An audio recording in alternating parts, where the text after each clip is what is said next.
but it was home, and I was like, wow, the day's over already. I have to go to bed like now. It was just the day went by like. I get it, and although the sun did come out for a little bit yesterday. Oh, it did. It warmed up. We got to his flag football game yesterday. I'm telling you, there was a couple moms with blankets. Yeah, it was like 58 and cloudy. It was terrible. And then look at me. I got cooked in the sun yesterday when the sun finally came out. And then this week's weather, it will get a little sun today and then some rain tomorrow. And then it looks like hot, humid, and thunderstorms possible every day for the next 5 or 6 days. I will confess, I love a good thunderstorm. I think that's all right, though, because you never know. It's localized. Maybe you don't get the thunderstorm, or maybe you do. But this would be a little more like summer. This will feel a little more like summer by Wednesday, so they say. Go. I was just going to add one more thing because I don't want to shout out teams or anything or individuals, but there's a couple of people who've actually been on the show many times who I saw yesterday who they also, the whole family kind of spent the day at the ballpark because they were, in this particular case, they were involved in the tournament and they made it to the championship game. Congratulations to them. But there's a lot of people, I think, locally who, if they have a young man, or I don't know if there were softball tournaments, I wasn't involved in them, but if they have a young man who plays baseball, they were at Duluth and Rome all day yesterday also. So good morning to them. Yeah, and I and listen, this is a commitment that you make with your kids, and in this day and age, 2025, it is I believe it's a capital punishment violation to miss a kid's game today. So we just don't do that, right? We don't miss games. A couple of comments here this morning. Bill Morehouse. Wow. Good morning, Bill. William, I'm trying to see what you have here because it's coming up small. Read the fine print. A nice grab. He picked J.J. Spawn to win the U.S. Open. Oh, really? Nice grab. What'd that pay? A $100 wager would pay $6,100. Tell Scott 61 to 1. Tell Scott if he ever needs any tips on betting golf, he knows who to call. I could watch that final putt 1,000 times. JJ is the man. Wow! Congratulations! Nice. That's 61 to 1. Yeah, that's a goodie. I got to say the in the sixth inning, the Mets were plus 2,500 to come 6 runs from behind to beat Tampa Bay. That would have paid a $100 bet would have paid $2,500. Had anything even close to that happened, of course it didn't. The Mets were swept, and so were the Yankees this weekend. And you are correct on them odds because I was up at Yellow Brick Road, Yellow Brick Casino yesterday watching the games with Scott. And, yes. And I did see that number. Yeah, I mean, it was a great opportunity, but you just had a feeling that the Mets were and I won this was a dismal, follow the Yellow Brick Road. This was a dismal weekend for both the Mets and Yankees. And I won $285 on an F1 Wow. race. Wow, that's Yes. awesome. Really? Yes. Okay, very nice, Davey. All right. I didn't see that one coming. Well, no. I just took a gander. Took a little gander. I usually do NASCAR. A gamble? You took a gamble. Yeah. A gander. Well, he took a gander. A gander is a look, isn't it? Right. He took a gander at a really cool bet and ended up gambling into a win. Yes. All right. Boom. Yes. All right. So, okay, Davey, nice job. Let's see. Congrats, buddy. I don't know if you had a chance to see the TV commercial over the weekend at all with me and Tim Reed, reminding fathers to get out there and get tested. And the whole thing is planned to be around next Father's Day. And I really believe in that. Let's see. Mike, so happy of the sweep of the Yankees by 6. So sad. Loss of Rafael Devers to the Giants. I guess he was too toxic for the team. I guess I don't know that story. Smitty, you want to fill him in? However, I do know that Mike is a Red Sox fan.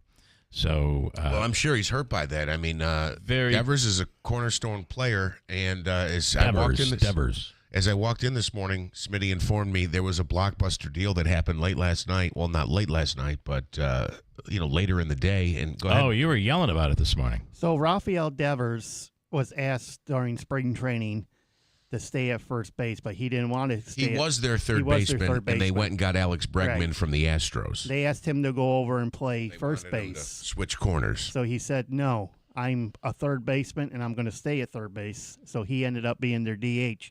So they ended up shipping him to San Francisco last night. But Okay. San Francisco is going to take all the salary that Rafael Devers signed, a 2-year deal, extension in 2023 for $310 million, a 10-year deal. So they're going to take all the money. That gives San Francisco a powerful bat to be some serious contention to the Dodgers in the West. Okay. All right. So, and it's funny, as Smitty outlined, he said to them, no, I'm a third baseman. I'm not going to play first. And they said, well, we respect that. You can play third base someplace else. Yeah, that's right. And Wayne this morning, stupid travel baseball rules. Game goes no longer than 1 hour and a half, no matter what. Is that? I guess that would depend on 145 is what the it's cap 145, and it depends on the travel league, right? It depends on the tournament, but I mean, a lot of them that I do out in that. Rome, it's 145 is the cap. Everything but the championship game. Teams just got, so what happens? You get to 145 and it ends where it ends? You cannot start a new inning. Okay. It's not a dead stop, so it can't be like 7-6 and you just got to run in. Finish out the inning, not the half inning. The full inning, correct. Yeah. Unless the the home team, the quote home team is ahead, you don't have to play the bottom of the inning. Right. But you can't start a fresh one after 145. Teams just coming back. Sorry, it is too late. And Wayne says he saw the commercial as well.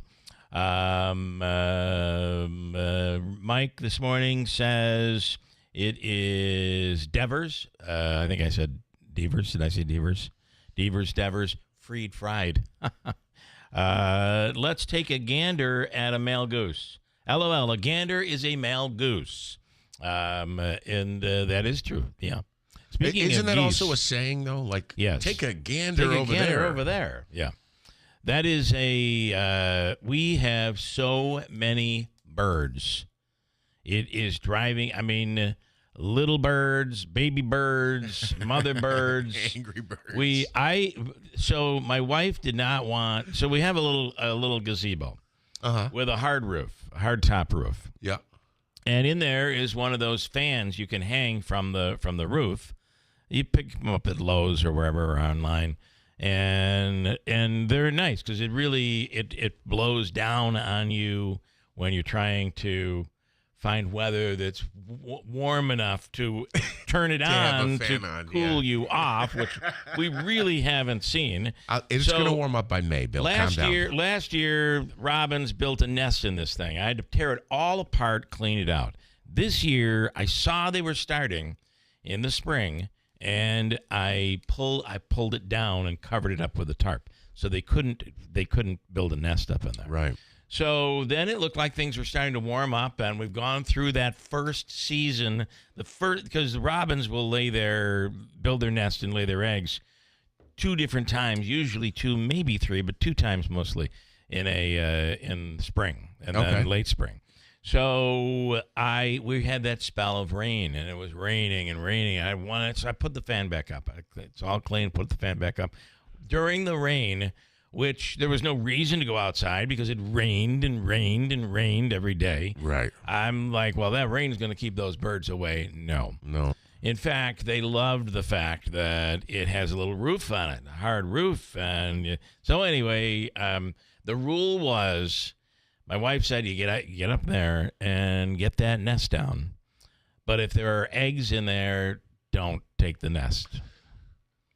So, isn't that a too little too late situation where if you get up there to see if there's eggs, you've gotten so close you've contaminated her nest? No. I mean, if you touch them, you're going to have a problem. Okay, but even getting close. You can look. You can look? Okay. I'm learning here. You can take pictures of once the babies hatch. You can do, if you stay around there too much, you're going to annoy the mother, and that'll be bad. Okay. Nonetheless, so I got up there, and there were eggs up there. So she's like, all right, well, we're just not going to be able to use the gazebo. What? Are you, and get all that furniture out of there because they'll make a mess.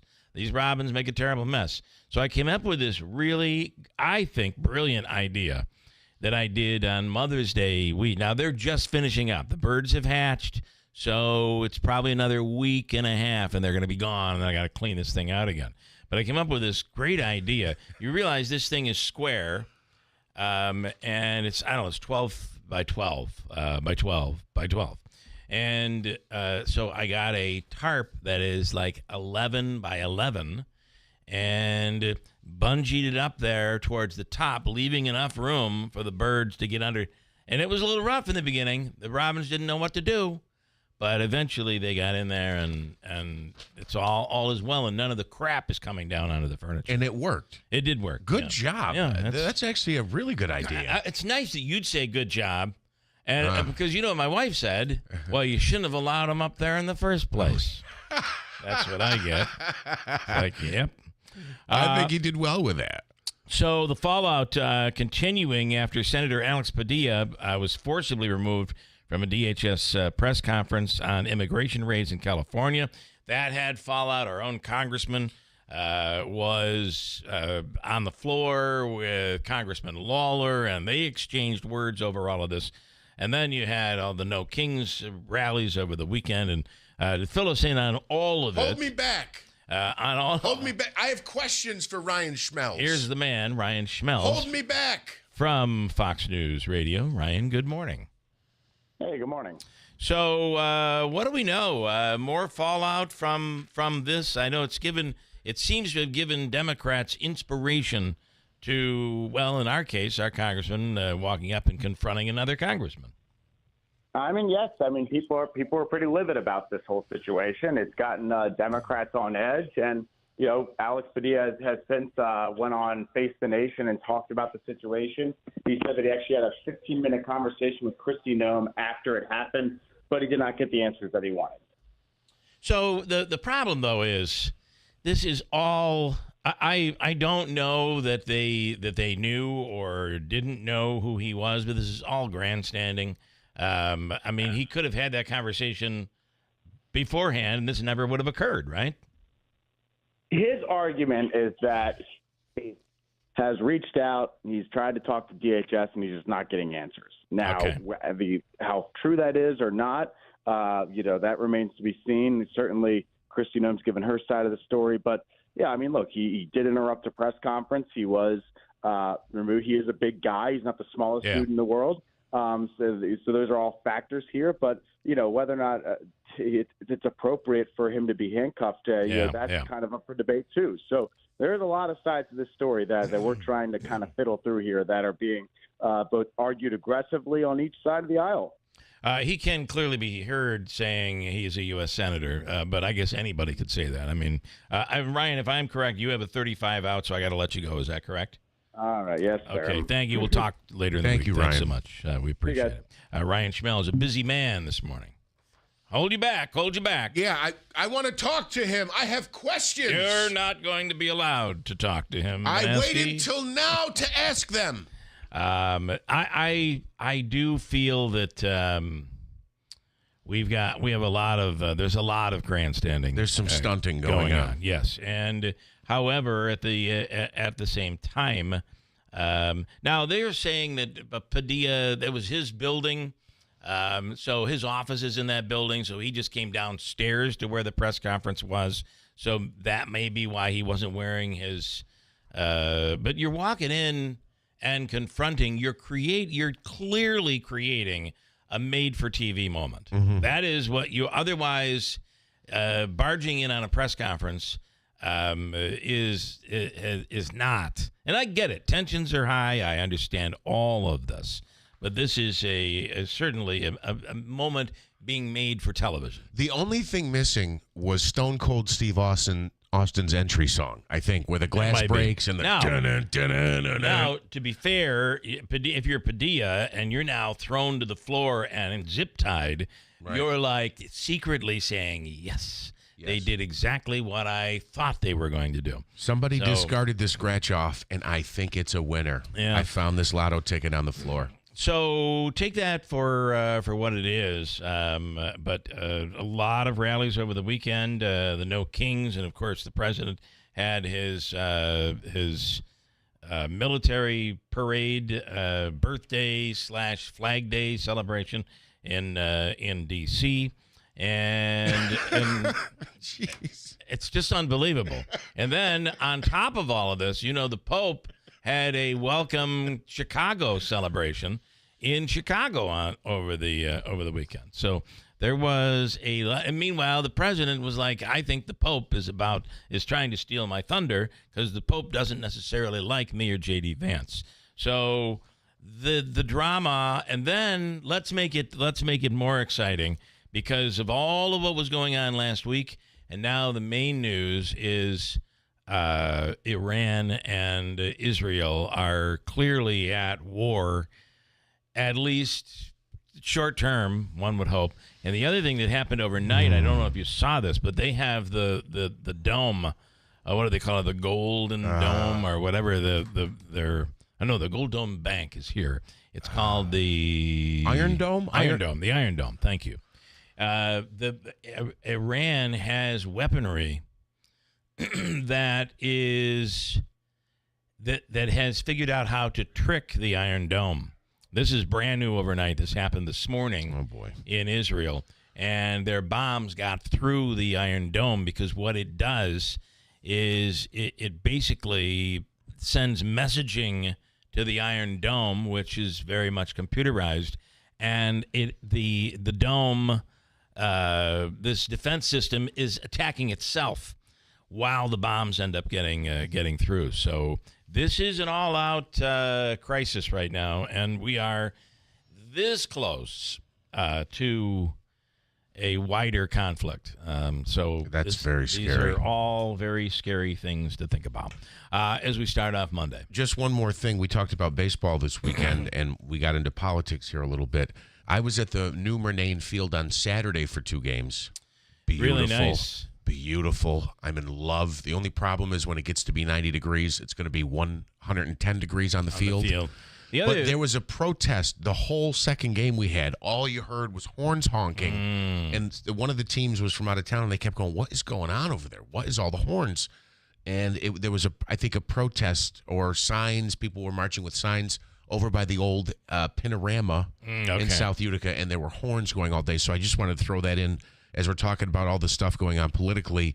I believe there was some kind of political demonstration I think Saturday. There were. That was the No Kings, which was in Rome, Utica, Hamilton, Herkimer, and Little Falls, at least in our area, but really around the country. There was a No Kings protest? This goes back to when the president put out the tweet showing him as king, knowing that would get liberals up in arms. So all of that going on this weekend, and and here we are Monday morning.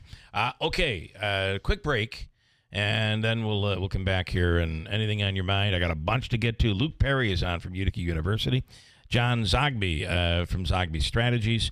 Also this morning we'll do Habakkuk's free money question of the day, which is worth, Davey, today to start off the week. $150. $150. So $150 to start the week off. We'll get to that coming right up. Good morning, WIBX 950 AM 92.3 FM. I'm Megan Stone with your news update, brought to you by the new Destination Kia of Utica, Commercial Drive, Yorkville. 2 men were arrested on drug charges in Sylvan Beach. New York State Police pulled over a vehicle on Main Street shortly before midnight on June 11th. Police determined cause for a search of the vehicle upon speaking with the driver, identified as 58-year-old Thomas Spear of Blossvale, and learning his passenger, 50-year-old Brian Blowers of Taberg, was wanted on an active warrant. Blowers was arrested and police found methamphetamine in the car and also on Blowers. Both men were charged with criminal possession of a controlled substance and were released on appearance tickets. After a fiery exchange on the House floor, Representative Mike Lawler, a Hudson Valley Republican, is speaking out against Representative John Mannion. Lawler said Mannion's behavior on the House floor, where the Democrats shouted obscenities toward him during a vote, bizarre. C-SPAN caught audio of the exchange, but not video. Lawler said Mannion was escorted from the House floor, of which the lawmaker denies. Lawler accused Mannion of needing anger management and said his behavior on the floor was inappropriate. Mannion told WIBX on Friday he is not sorry for standing up against President Trump's move towards authoritarianism.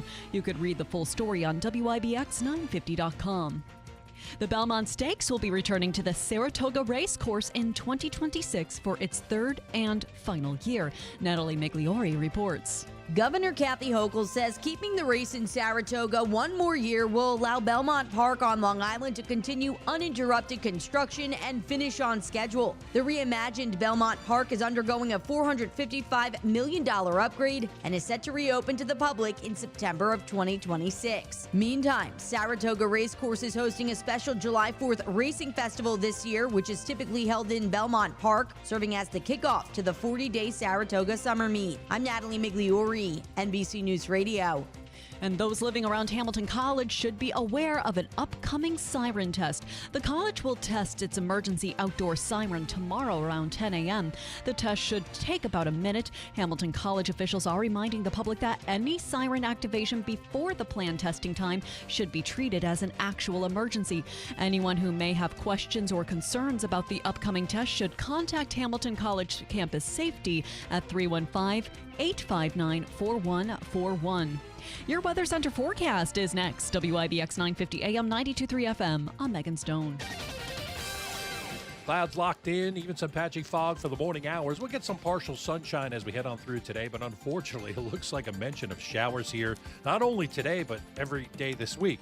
Now, nothing widespread, just a few showers today. Otherwise, partly sunny, 77. Cloudy tonight, 63. Showers, maybe a thunderstorm tomorrow, 75. And a few showers, thunderstorms Wednesday, 85. I'm meteorologist Ray Stajic from the Weather Channel, WIBX, 950 AM and 92.3 FM. Well, we have partly cloudy skies out there right now, and 59 degrees. Going to be a bit on the cloudy side with a little sun today, and then rain. And then this week is going to feel a little more like summertime as we go up into the low to mid 80s. Good times. Quick break. We'll come right back at WIBX. BME Company Business Machines and Equipment has been delivering office solutions for businesses in upstate New York for over 30 years. Their success comes from finding the right document management strategies and software solutions for streamlining workflows. Simply put, BME provides fast, reliable service at the best value to keep your business running smoothly. Through BME's strategic partnership with Hummel's Office Plus, they distribute supplies for just about every machine in your office at a great price. BME welcomes the opportunity to serve your business, selling, leasing, and service in Canon and Kyocera devices, as well as FP mailing solutions. An important part of BME's culture is supporting the communities they're fortunate to work in, and BME recognizes that support is one reason for their success. The future of business in BME's area is encouraging, and the company is grateful to be a part of that growth. Call BME Company at 315-574-8200 or visit BMEcompany.com. BME Company Office Solutions. Made simple. The national debt is soaring and the dollar is weakening. Rising deficits, inflation, and market instability are creating a perfect storm of economic uncertainty. Public figures that were once allies are clashing in the headlines, leaving Americans everywhere asking what's next. In unpredictable times, more people are turning to physical gold and silver as a way to safeguard their savings in retirement. At Advantage Gold, we help you move your IRA or eligible 401k into physical precious metals, tax-free and penalty-free. It's a simple, secure, and proven method to preserving your capital. When you call 800-900-8000, you'll receive a free gold guide packed with real-world strategies to help protect your investment. Plus, for a limited time, you could receive up to $10,000 in precious metals when you open up your qualified gold IRA with Advantage Gold. So don't wait for the next crash or crisis. Take control of your financial future today with Advantage Gold. Call 800-900-8000 or visit AdvantageGold.com. That's 800-900-8000. Performance may vary. Consult with your financial and tax professionals before making investment decisions. Call 800-900-8000.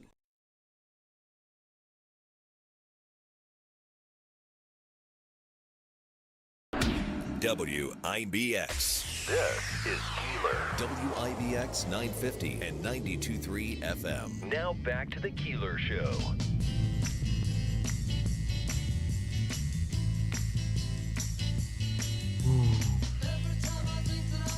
I think I play this for Wayne. I think Wayne likes this one.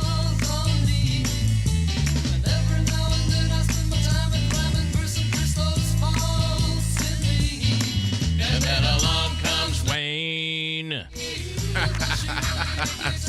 I did find myself listening to Beach Boys music over the weekend, just with the Brian Wilson, the passing of Brian Wilson, and there are a lot of, you can pick up whenever somebody dies, all of a sudden on YouTube and all those channels, you automatically up there is like, here's the story, the real life story of Brian Wilson. Right. And he was he autistic. Like something very socially awkward. His conversations were awkward. Definitely had some serious mental health. And then I got into the whole thing about the... Really? I had no idea. Yes. Yeah. And then at one point for about 9 years in his life, there was a psychiatrist who may not have been a psychiatrist, who was a kook, who really took over his life, kept him from everybody else, from his family and everyone. Get out of here. Yeah. And took over his checking, he died one of the wealthiest rockers in the history of music. I don't know what he had, but he had a lot of money when he died. So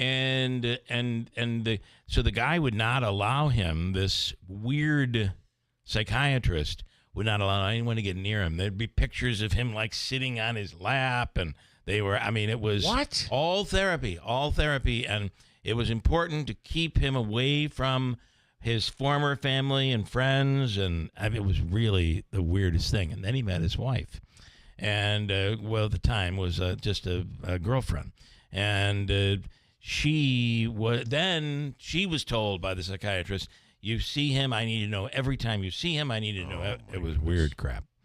So she went to a judge with Brian Wilson and removed him. And the thing where the family finally stood up and said, we need to do something to stop this, was when they discovered that the psychiatrist had changed Brian Wilson's will, and everything was being left to him. Okay. Yeah. Is this person in jail? I don't think so. I think Is that not a crime? He's probably dead today. I don't know. How is that not a crime? Yeah, well, because Brian Wilson signed it all over. And he convinced him of it. So you're dealing, and drugs, alcohol, mental illness all combined. You had breakdowns and that sort of thing. So the whole thing story. You can tell I went down the rabbit hole, right? Yeah, well, that's a good story. I would have fallen down it too. You should watch it. And there's a movie, a dramatization of it as well. But you can find I love finding the actual videos of the stuff that occurred. Wow. But it's nuts. That's like crazy. Robbing a bank, but putting it in the vault next door and saying, I'm not taking it today. Yeah. I'm going to come back in 25 years, and then I'm going to take all the money. So for Father's Day, all of my kids, all 32 of them, so I have 3 kids, and my wife all chipped in, and they got me the Ninja Slush. The Ninja Slush, which is a video game? Which is a machine that you can make milkshakes in, you can make wine slushies, you can make frozen margaritas, strawberry daiquiris. So on Saturday we put in the mix and made, and it doesn't use any ice. So if you ever see them at a bar making a strawberry daiquiri, they use the big machine, they put in the mix, they put in the ice. And the problem with the ice is, as it's crunchy sometimes, it's not smooth. And the other part is when it begins to melt, all that water is melting in. Right. This doesn't use that, so you don't add any ice. There's a little water that you do add, but it freezes it, and within about 45 minutes turns it into, you get 6 strawberry daiquiris out of it. It was really good, and it's easy to clean. Very cool. As my wife said, one more appliance. Where are we going to put it? Yes, you have a lot of appliances. Yes, I do. But now all the little things. Now what she says, if you get one, you got to get rid of one. So, but she got it for you. I know. You didn't buy it for you. She got it. Sounds to me like a punishment more than anything else. Yeah. And by the way, I noticed how it was you pretty mentioned cool. this. She can make her wine slushies. I don't know if she's That a wine is- slushy that- person. I know said- you're not. I'm not, and I said, so this is a Father's Day, Mother's Day gift? Exactly. Seems like. And you have to give up an appliance. I feel like you came Yes. up on the short end here. Yes, I did. All right, so we're getting rid of the ice cream maker. Davey, want an ice cream maker? We have one of those. All of these things are really cool when you first have. Oh, you want the popcorn maker? We've got the popcorn maker. All these things are really cool when you first get them, Right. And you use them once, and then you don't ever really use them again. Right. It's perfect for that occasion. It is. Right. And then so this thing, though, is cool. You won't leave it out, but you'll bring it out when maybe you have people over and you want to do like in the summertime, like frozen cocktails or whatever. So Pretty cool. I think your counter argument is, hun, we don't need to get rid of an appliance. We just need another cabinet. That's or right. Cupboard. That's right. I'll build another shelf. That's what we'll do. Anyway, Father's Day over the weekend. Hopefully everybody had a great Father's Day. When we do talk about in that commercial, the importance of getting out there, the best thing you could do on Father's Day for your family is to make sure you get tested. Do you know there's a new blood test that is now they're debating over who should and should not do this, but there is a new blood test that I'm going to be asking my doctor about that will tell you if you've had cancer and it went into remission. It will tell you if the cancer has come back before any other test would show you that it's back. Really? So by really about 6 months before anything else would show you, it will show you the cancer is coming back. That's pretty amazing. Now, the problem is, because it's not back, but it's coming back. This blood test is telling you it's coming back. So what are you doing? Are you just preparing? Because I think the problem with it is you can't start treating it, can you? Maybe you can start treating it. Maybe that's coming next. But it's not like, okay, we're going to start radiation again because your cancer's coming back. You can't because it hasn't come back yet. That's kind of the debate over this blood test. That's interesting. But it's accurate. That's interesting. So I think it's probably something that's going to go somewhere and be really big, but not necessarily. We may not quite be there just yet. Mike says, wine slushies. You needed to remind Allison, this is Father's Day, not Mother's Day. Yeah. That's right, Manansky. Today is National Fudge Day, also, if you like fudge. National Fudge Day. And, of course, the U.S. Open was something to watch. I didn't see much of it, and you probably didn't either. I think Megan watched it. But she did watch it. It was spectacular because there were a lot of no-names in this. Oh, that's You're looking cool. through the leaderboard, right, Davey? And it was like some of these people. It was Sam Burns was the overnight leader, 54-hole leader on Sunday, and then he fell apart. They had a 96-minute rain delay, and he fell apart. And then J.J. Spahn, who took advantage of the playing of the Sam Burns and Adam Scott, and he birdied twice at on the last two holes. Yes. Right? Yeah. So that was pretty big. John Rahm ended up at plus 467. Scotty Scheffler did about at plus 4. It was a tough course. Did you watch any of it at all? I did. You It see was a how- tough course. Yeah, yes. it was brutal fairways. And Bill Morehouse saying that he picked the winner. J.J. Spahn. What would you say it was? 61 to 1? 61 to 1. That's a pretty good long shot odds right there. A helicopter reporter named Stu Mundell went viral on Saturday. You wonder, we've had a lot of these accidents with helicopters, right? Especially in D.C. And it is extremely important for the helicopter pilot to be paying attention to what he or she is doing. Would you agree? Right. There was one in New York, a tourism helicopter that crashed.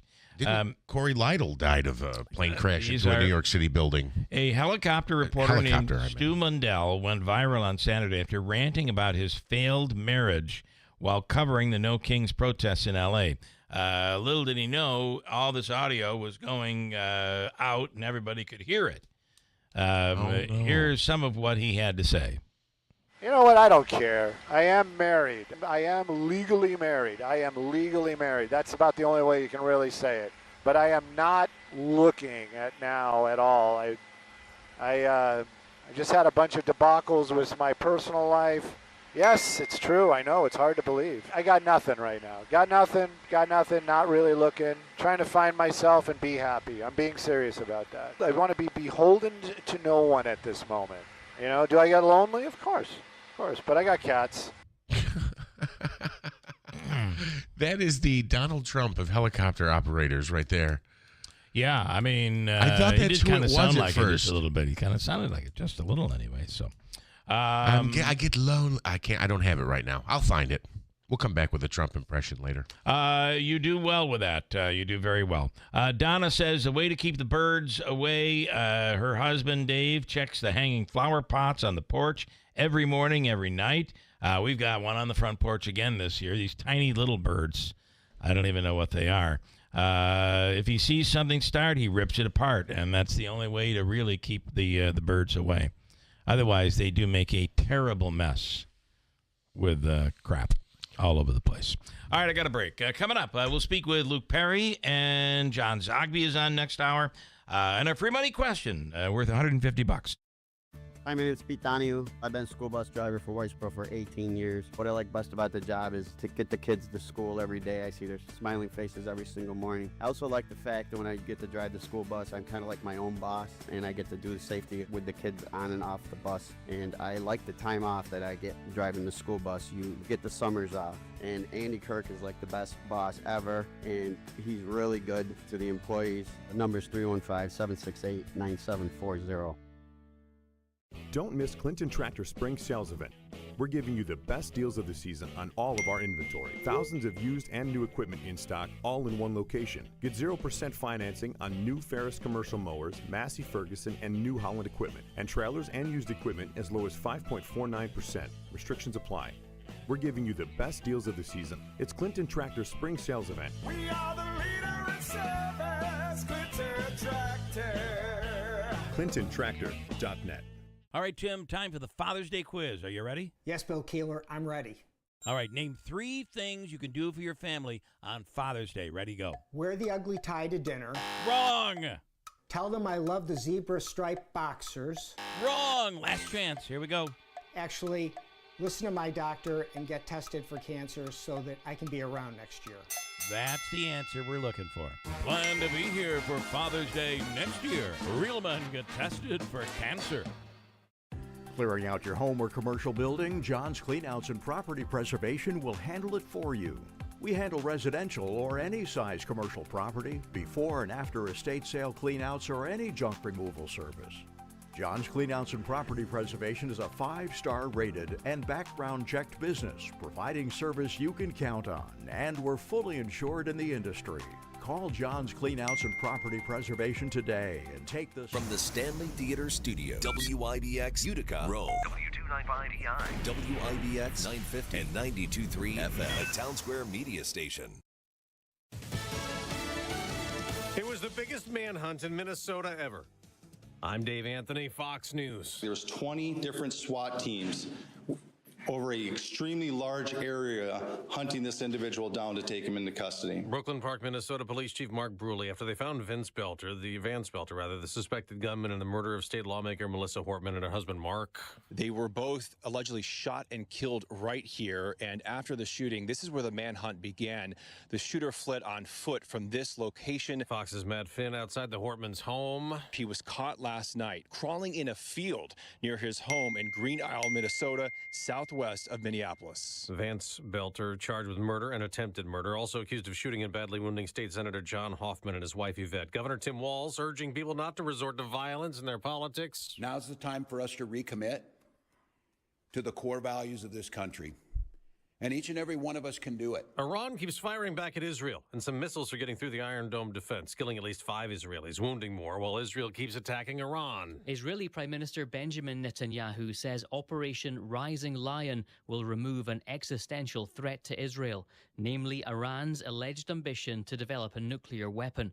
The Israeli military has targeted at least 15 locations. They include the main nuclear enrichment facility, a research center, as well as air defenses and military bases. That's Fox's Jonathan Savage. President Trump says the U.S. is not involved in the conflict, but could be, and he hopes still for negotiations. I think it's time for a deal, and we'll see what happens, but Sometimes they have to fight it out. The president before going to Canada for a summit of G7 countries. The president is sure to discuss Mideast peace at a mountain lodge setting in Kananaskis. White House officials say the U.S. agenda also includes trade and energy deals, critical minerals, migration, and AI. That's Fox's Jared Halpern in Calgary.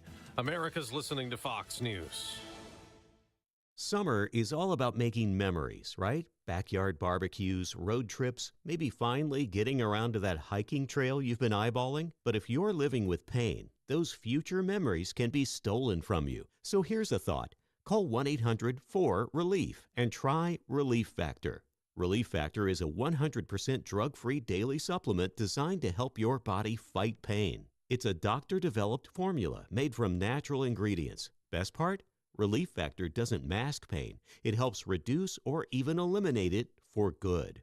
Whether it's kayaking, running around with the little ones, or just chilling in a hammock, Relief Factor can help you feel better, move better, and do more of the things you love all summer long. So if you're ready to reclaim your summer, head over to ReliefFactor.com or give them a call at 1-800-4RELIEF. Do it now and get their 3-week quick start for just $19.95. That's 1-800-4-RELIEF. While President Trump deals with trade and foreign policy issues at that summit in Canada, he's also calling for an expansion of mass deportations of immigrants here illegally. In a Truth Social post last night, the president wrote he wants to target the core of Democrat power, cities like Chicago, New York, and Los Angeles, where protests have raged over a week against raids, prompting the president to send in National Guard troops and Marines. Also, the president had said he wants fewer raids at places like farms and hotels. Posting last week that the operations take away good workers that farmers and employers find almost impossible to replace. On CBS Face the Nation, Arkansas GOP Senator Tom Cotton said many employers should not get a pass. Usually it's unscrupulous employers who have large numbers of illegal immigrants working in their work sites, and whatever work site it is, whatever industry it is, ICE has to be able to go and enforce our immigration laws. Gernal Scott, Fox News. On Wall Street, stocks could rise to start the week. Dow futures up more than 100 points coming off Friday's big sell-off. In golf, J.J. Spawn won the U.S. Open, the third major tournament of the year. After struggling early in the final round, falling far off the lead, Spawn rallied back with birdies on the last 2 holes to win the Open at Oakmont in Pennsylvania by 2 strokes. On the NASCAR track, a historic day. Racing in Mexico City, and the first name on the trophy is Shane Van Gisbergen. That call on Amazon Prime as Shane Van Gisbergen mastered another new track, the iconic Mexico Road Course at NASCAR's Viva Mexico 250, the first NASCAR Cup Series points-paying race outside the U.S. in the modern era. Christopher Bell finished second, Chase Elliott was third. Paul Stevens, Fox News. In baseball, a major trade. The Boston Red Sox sent Rafael Devers, one of the league's leaders in hitting, to the San Francisco Giants for multiple players and prospects. I'm Dave Anthony. This is Fox News.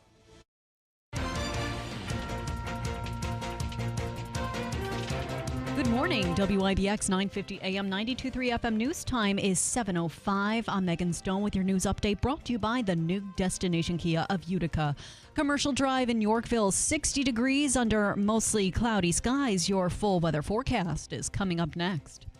2 men were arrested on drug charges in Sylvan Beach. New York State Police pulled over a vehicle on Main Street shortly before midnight on June 11th. Police determined cause for a search of the vehicle upon speaking with the driver.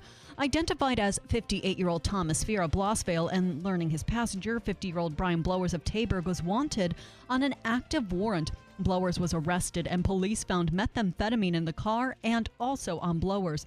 Both men were charged with criminal possession of a controlled substance and were released on appearance tickets. A 16-year-old is recovering after being hit by a car in Utica. According to Utica police, the teenage boy was at the intersection of Eagle and Elm Street when he was hit by a car just before 5 p.m. Friday. Authorities say the boy was taken to Wynn Hospital and is expected to recover, describing his injuries as non-life-threatening and minor. At this time, no tickets have been issued and information about what contributed to the accident have not been released. The driver's identity also is being withheld. A new report says pesticide residue can be found on many types of produce. The annual Dirty Dozen list from the Environmental Working Group's 2025 Shopper's Guide to Pesticide and Produce says 96% of samples of 12 non-organic fruits and vegetables had detectable levels of more than 200 different pesticides. The EWG's 2025 Dirty Dozen includes spinach, strawberries, kale, collards, mustard greens, grapes, peaches, cherries, nectarines, pears, apples, blackberries, blueberries, and potatoes. The health advocacy organization has compiled the report for over 2 decades by analyzing government food safety data.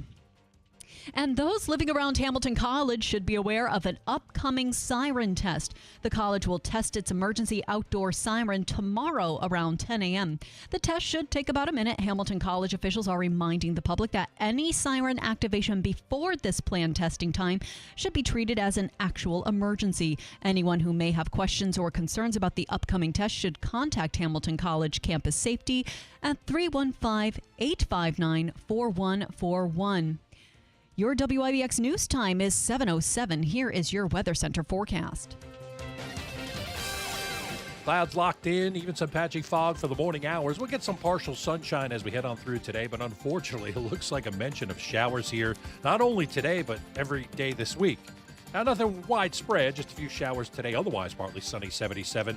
Cloudy tonight, 63. Showers, maybe a thunderstorm tomorrow, 75. And a few showers, thunderstorms Wednesday, 85. I'm meteorologist Ray Stajic from the Weather Channel, WIBX, 950 AM and 92.3 FM. Right now, 60 degrees under mostly cloudy skies. Let's take a look at sports. Sports brought to you by the IBEW 43 local sports desk. The NBA Finals resumed tonight. The Oklahoma City Thunder hosting the Indiana Pacers in Game 5. The Thunder tied the series at 2 games apiece with a 111-104 victory in Game 4. League MVP Shai Gilgeous-Alexander led OKC to the victory with a game high of 35 points. Both teams are 2 wins away from claiming the first NBA championship title in team history. The Panthers trying to win their second straight Stanley Cup tomorrow. The team faces off against the Oilers in Game 6. Florida is coming off a convincing victory in Game 5. At least 5 goals in 2 Cup final series with 2 different teams. Game 7 would take place in Edmonton if the Oilers can stave off eliminations. The Yankees swept by the Red Sox. They fell 2-0 in the series finale from Fenway Park. Max Fried suffered the loss after allowing 2 runs on 6 hits and 2 walks. New York still leads the AL East after dropping 3 straight. They host the Angels for a 4-game set starting tonight. The Mets swept by the Rays, blown out 9-0 in the series finale from Queens. Griffin Canning charged with the loss after allowing 6 runs on 4 hits and 5 walks. New York still leading the NL East, dropping 3 in a row, and will visit the Braves for a 3-game set beginning tomorrow night. The NFL offseason continues to roll with the Giants ready to open mandatory minicamp tomorrow. New York is one of 6 teams across the league holding its minicamp this week. Training camp begins next month. After making his Major League Baseball debut, Bruce the Bat Dog is back with the Rochester Red Wings. Bruce grabbed headlines over the weekend when he appeared on the field before the Washington Nationals faced the Marlins on Saturday. The Golden Retriever, he didn't work the game itself, but he did receive a Nationals jersey with a bandana with a special MLB debut patch. The next home game for the Red Wings is tomorrow against the Syracuse Mets. And J.J. Spawn is celebrating his first major championship after winning the U.S. Open. Spawn finished atop the leaderboard at 1 under par to win the tournament by 2 strokes. Robert McIntyre finished second at 1 over par. Victor Hovland was third at 2 over par, while Cameron Young, Tyrell Hatton, and Carlos Ortiz finished in a 3-way tie for 4th at 3 over. Your WIBX news time, 7:10, 60 degrees under mostly cloudy skies. WIBX 950 AM, 92.3 FM. I'm Megan Stone. Hey, Davey, did you see the story of at the Dodgers game where the performer Neza, you familiar with Neza? I'm familiar with them, but I don't know of the story. I think it's she. It's a she. Vanessa Hernandez performs under the name of Neza or Neza. I'm familiar of her. I was told by the Dodgers organization she was there to sing the national anthem. And she said, I want to sing the national anthem in Spanish. And they said, we'd rather you not do that, so please no.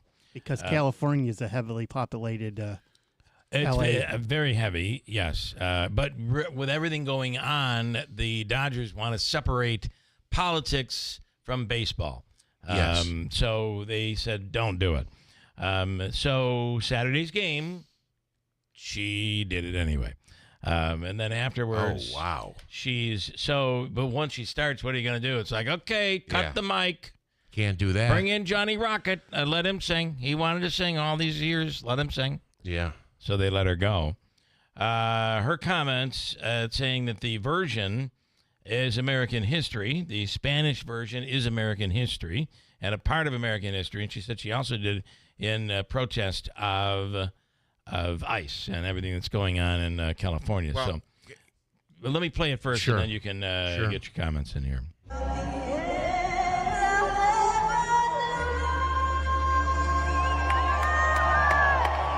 You want me to translate? No, I probably don't need to. For the land of the free? The land of the free. And the home. And the home of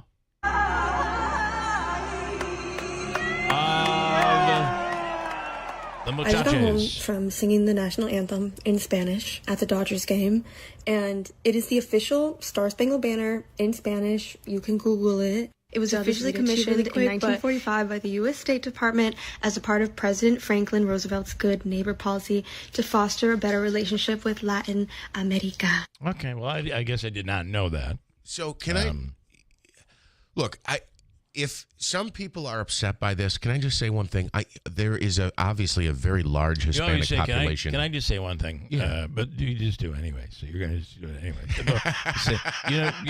You should start saying, you know what? I'm going to say one thing. I'm going to say one thing. Don't ask. Just go. You're right. I'm sorry. Can I just say one thing? I'm going to say one thing. I'm going to say one thing. I'm going to say one thing. Okay. There's a way to protest.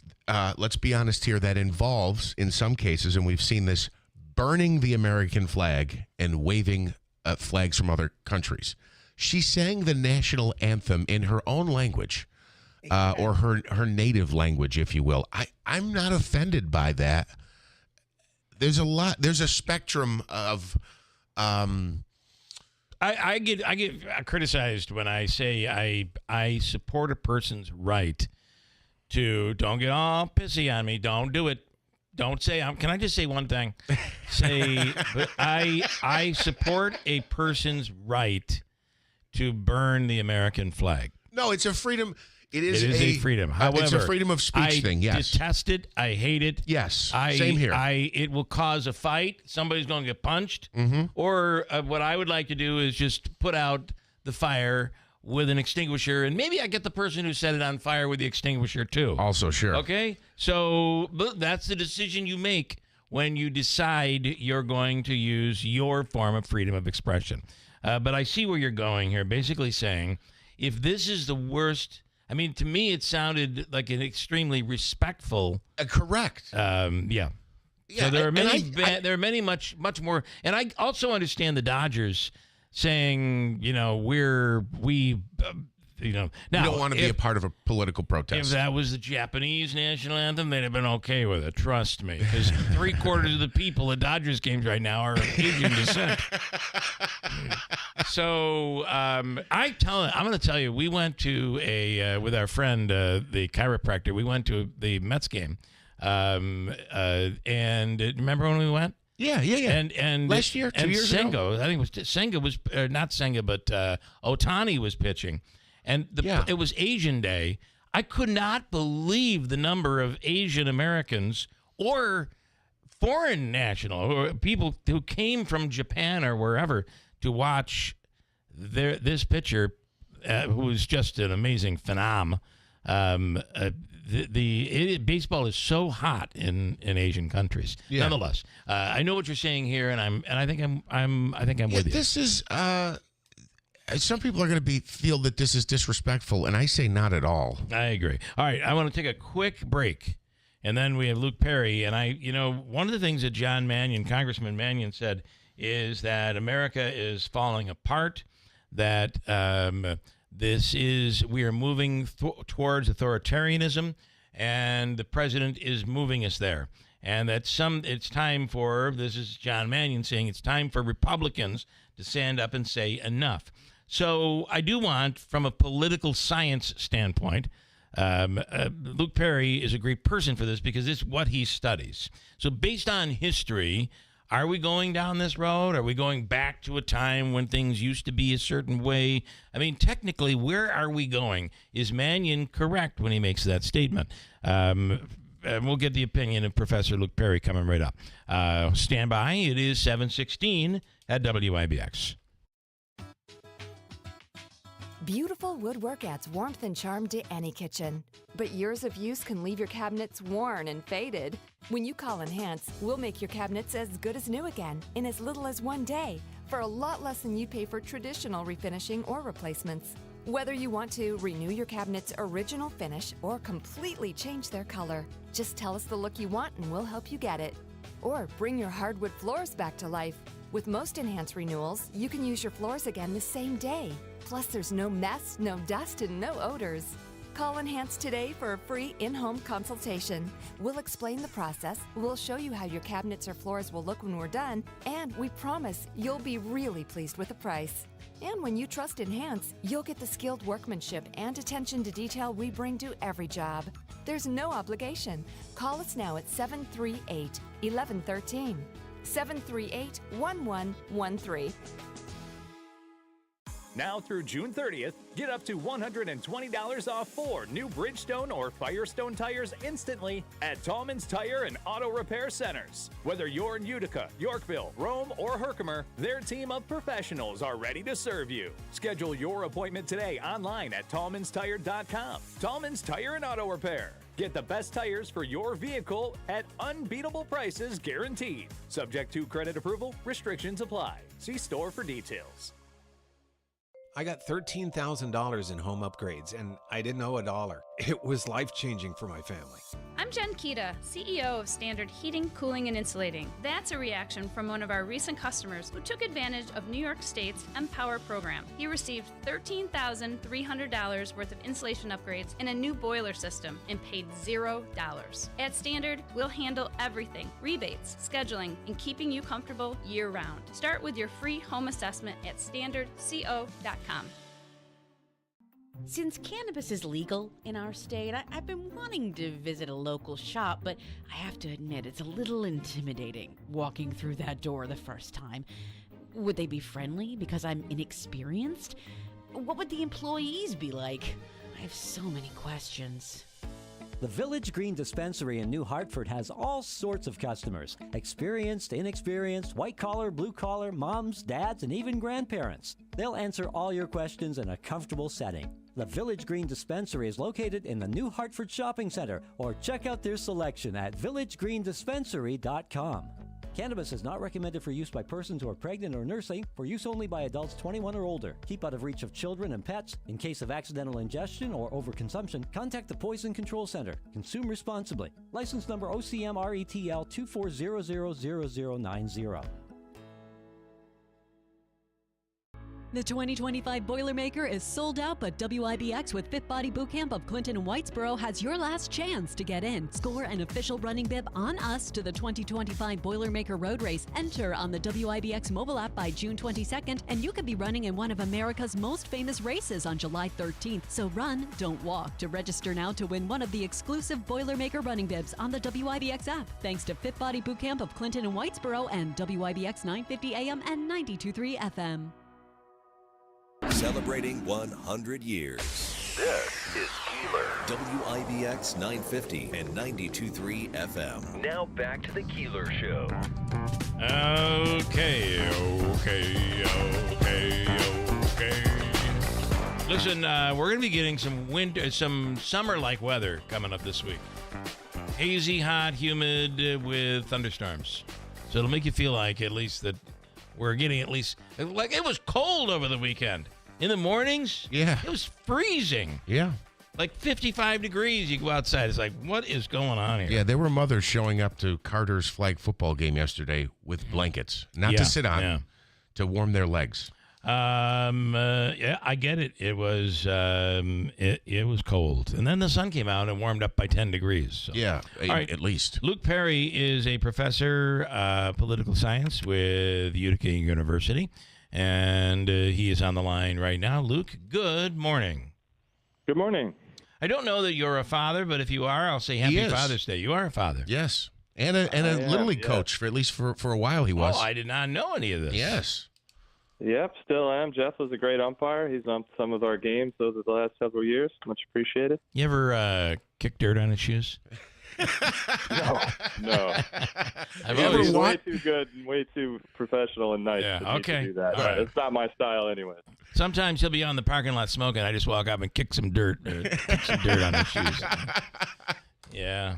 Okay. So, good morning and Happy Father's Day to you. Thank you very much. We of course had John Mannion on last week, and the issue with Padilla, senator from California, and I do think that to be very fair with this, it seemed he could have had a private conversation, but he chose to do it in made for TV in a made for TV manner. But then they took him down. They zip tied him. He did identify himself as a U.S. senator. That has to be thought of as somewhat alarming. And then, of course, John Mannion sees it on TV and has his moment with Congressman Lawler from downstate, and that went viral. And during his conversation with us, he said, and with Congressman Lawler, that he feels that America is falling apart, that Trump is moving us to an authoritarian state where we have never been before. So I really thought a little political history here would be a good idea, and get your thoughts on all of it. Well, I think we're definitely dealing with an extraordinary time. Scholars in political science that look at democracy typically rate the roughly 200 countries around the world in terms of democratic strength. And it's clear across the board in terms of scholarship that assessment of American democracy has deteriorated. And the term that's often used is democratic backsliding, meaning that we've been a democracy for some time and we are sliding back towards a less democratic system.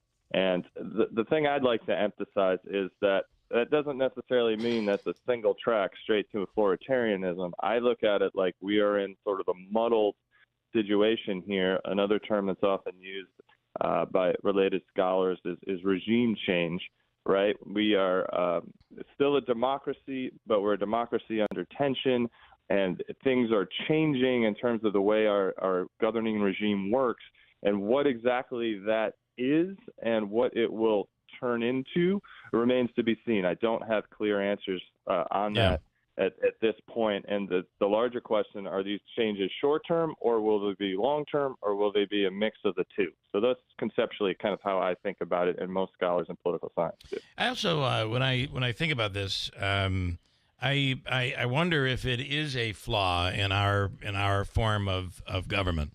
And what I'm talking about is the rest of the world, especially as we become very divided between Democrats and Republicans, the rest of the world is like playing a game of Pong. Policy is over here, and then 4 or 8 years later, policy completely is all the way to the other side of the pendulum. And we become something that the rest of the world, especially right now, with foreign policy and the decisions, these are people surrounding President Trump, MAGA people who want us to put America first and stay out of foreign affairs. I feel like the rest of the world struggles to rely on us right now. Your thoughts on that, or has it always been that way? Well, I think foreign policy is certainly a priority for President Trump. He campaigned this time around on ending our involvement in foreign wars and assuring Americans that we would have peace and tranquility around the globe. And obviously that's extraordinarily difficult to do and has not happened, evident in the more recent conflict between Israel and Iran, and America potentially getting drawn into that. So we are not an isolationist country. We never have been. Throughout our history, we've been involved in numerous foreign wars and expanded our territory and influence, and we have military bases in 2/3 of the country. So I don't think isolationism is ever something, particularly over the last 100 years, that America has been wed to. Well, and now the real challenge is the Israeli-Iranian conflict. I mean, if you follow any foreign policy, this would scare anybody. And it is going to be very difficult for us to watch from afar and not get involved.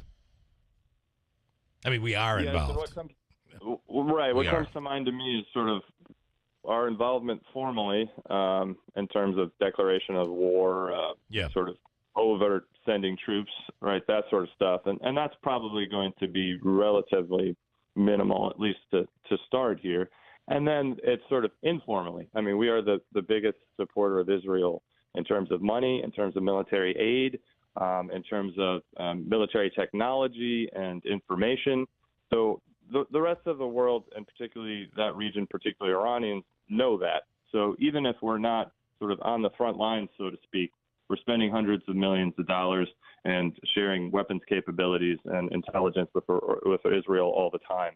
And that does garner criticism from countries who are antagonistic towards Israel. Again, I'm not saying that we shouldn't do that, but that is certainly a lightning rod for animosity for certain people who do not care particularly for what the Israeli government is doing right now.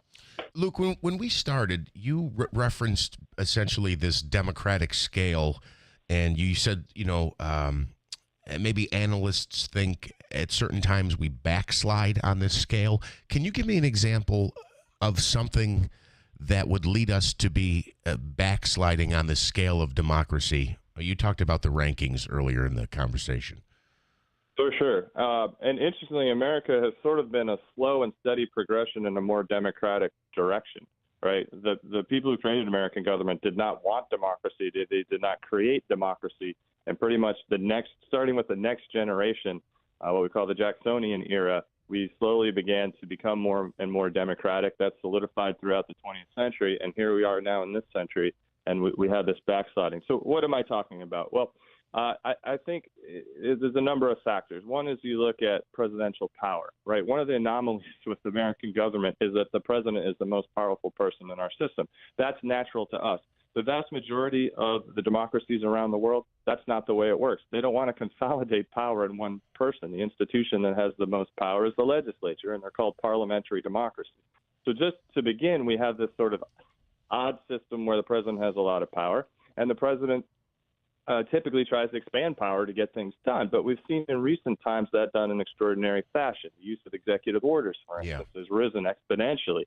And that's really not a democratic way to govern. The use of pardons also, again, kind of the weird part of our system, that's become much more common. And these are two examples of the president really exerting power. But it's not just the president. There's a whole bunch of different factors. We've seen news media become more partisan with the rise of cable news networks. That's not typically good for democracy. We've seen the extraordinary domestic deployment of the U.S. military. That hasn't been a typical part of American history. We've seen the erosion of civil rights, which is inherently undemocratic. And it's not all on the government and how it works. It's also on the people. As we know, we've seen a rise in political violence over the last several years, which has really been extraordinary in contemporary times and awful for American society and government. And then lastly, hyperpartisanship, right? If people at large continue to demonize those who don't agree with them politically, that leads to tension and real problems for society and government. Can I just a couple of thoughts as you were outlining that? And this is, I'm saying this whether the president is a Democrat or a Republican. When you talked about parliamentary democracies, we do have a system in place, though, with the elections every 2 years and the way the cycles work. In other countries, if somebody is the president or the leader of the country, typically it lasts longer than 4 years, right? Or 2 terms, 8 years.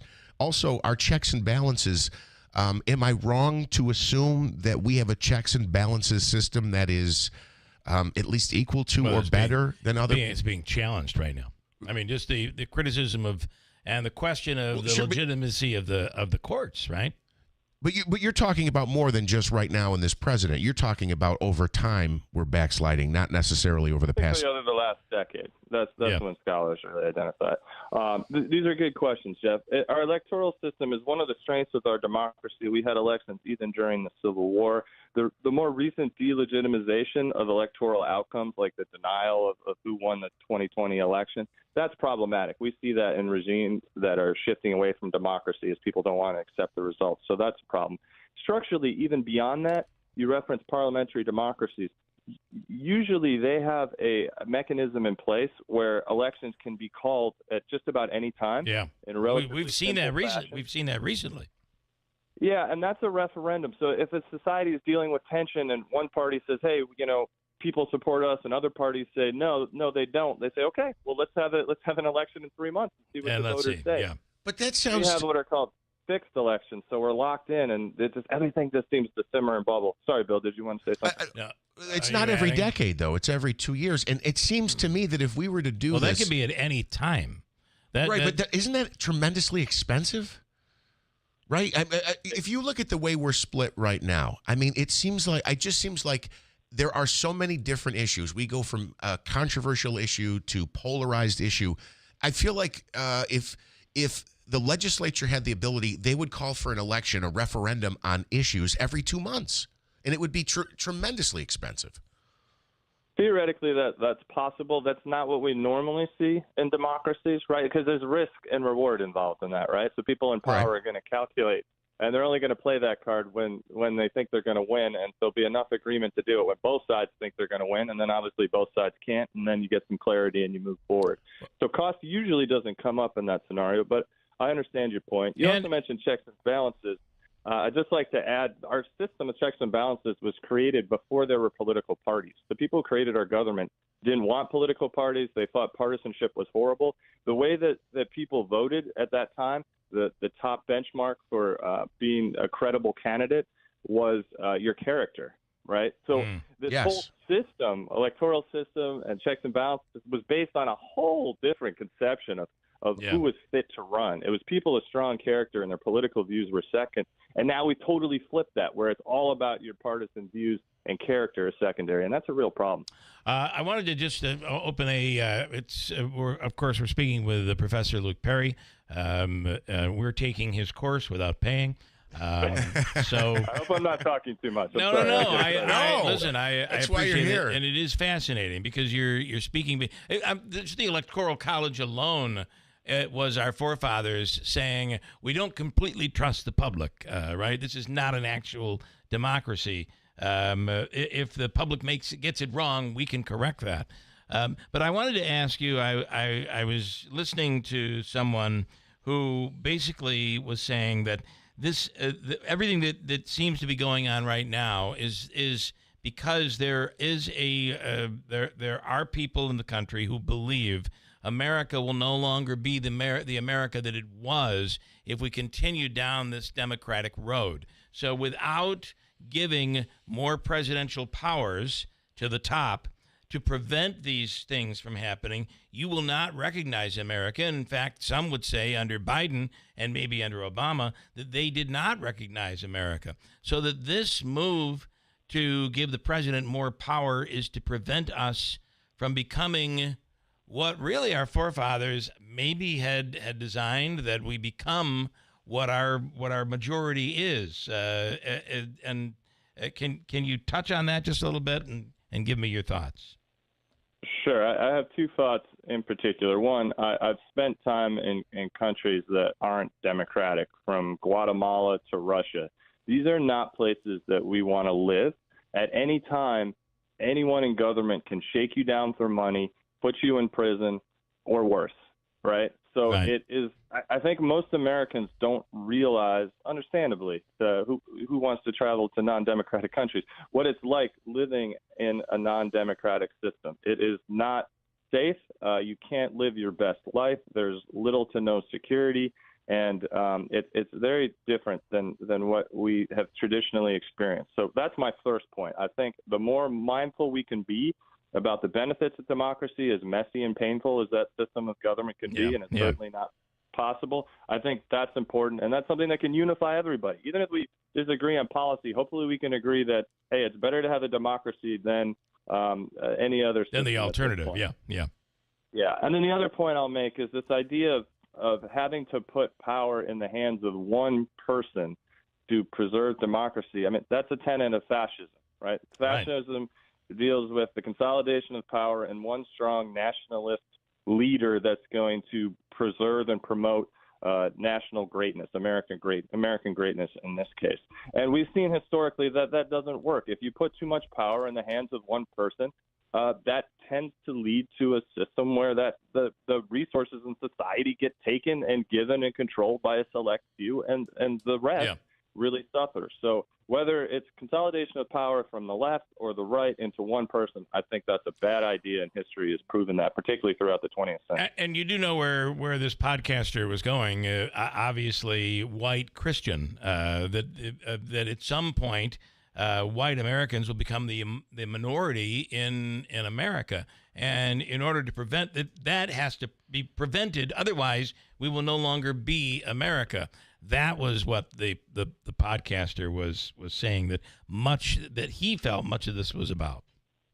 Well, and that's a related but somewhat different challenge too, right? America clearly is changing demographically. The white majority is likely to change, and there are people who are saying that's fine. We've dealt with immigration throughout centuries, and there isn't one conception racially of American identity, and there's others who want to cling to that the white majority and think that that's existentially important. So that is creating tensions in American society, no doubt. Yeah.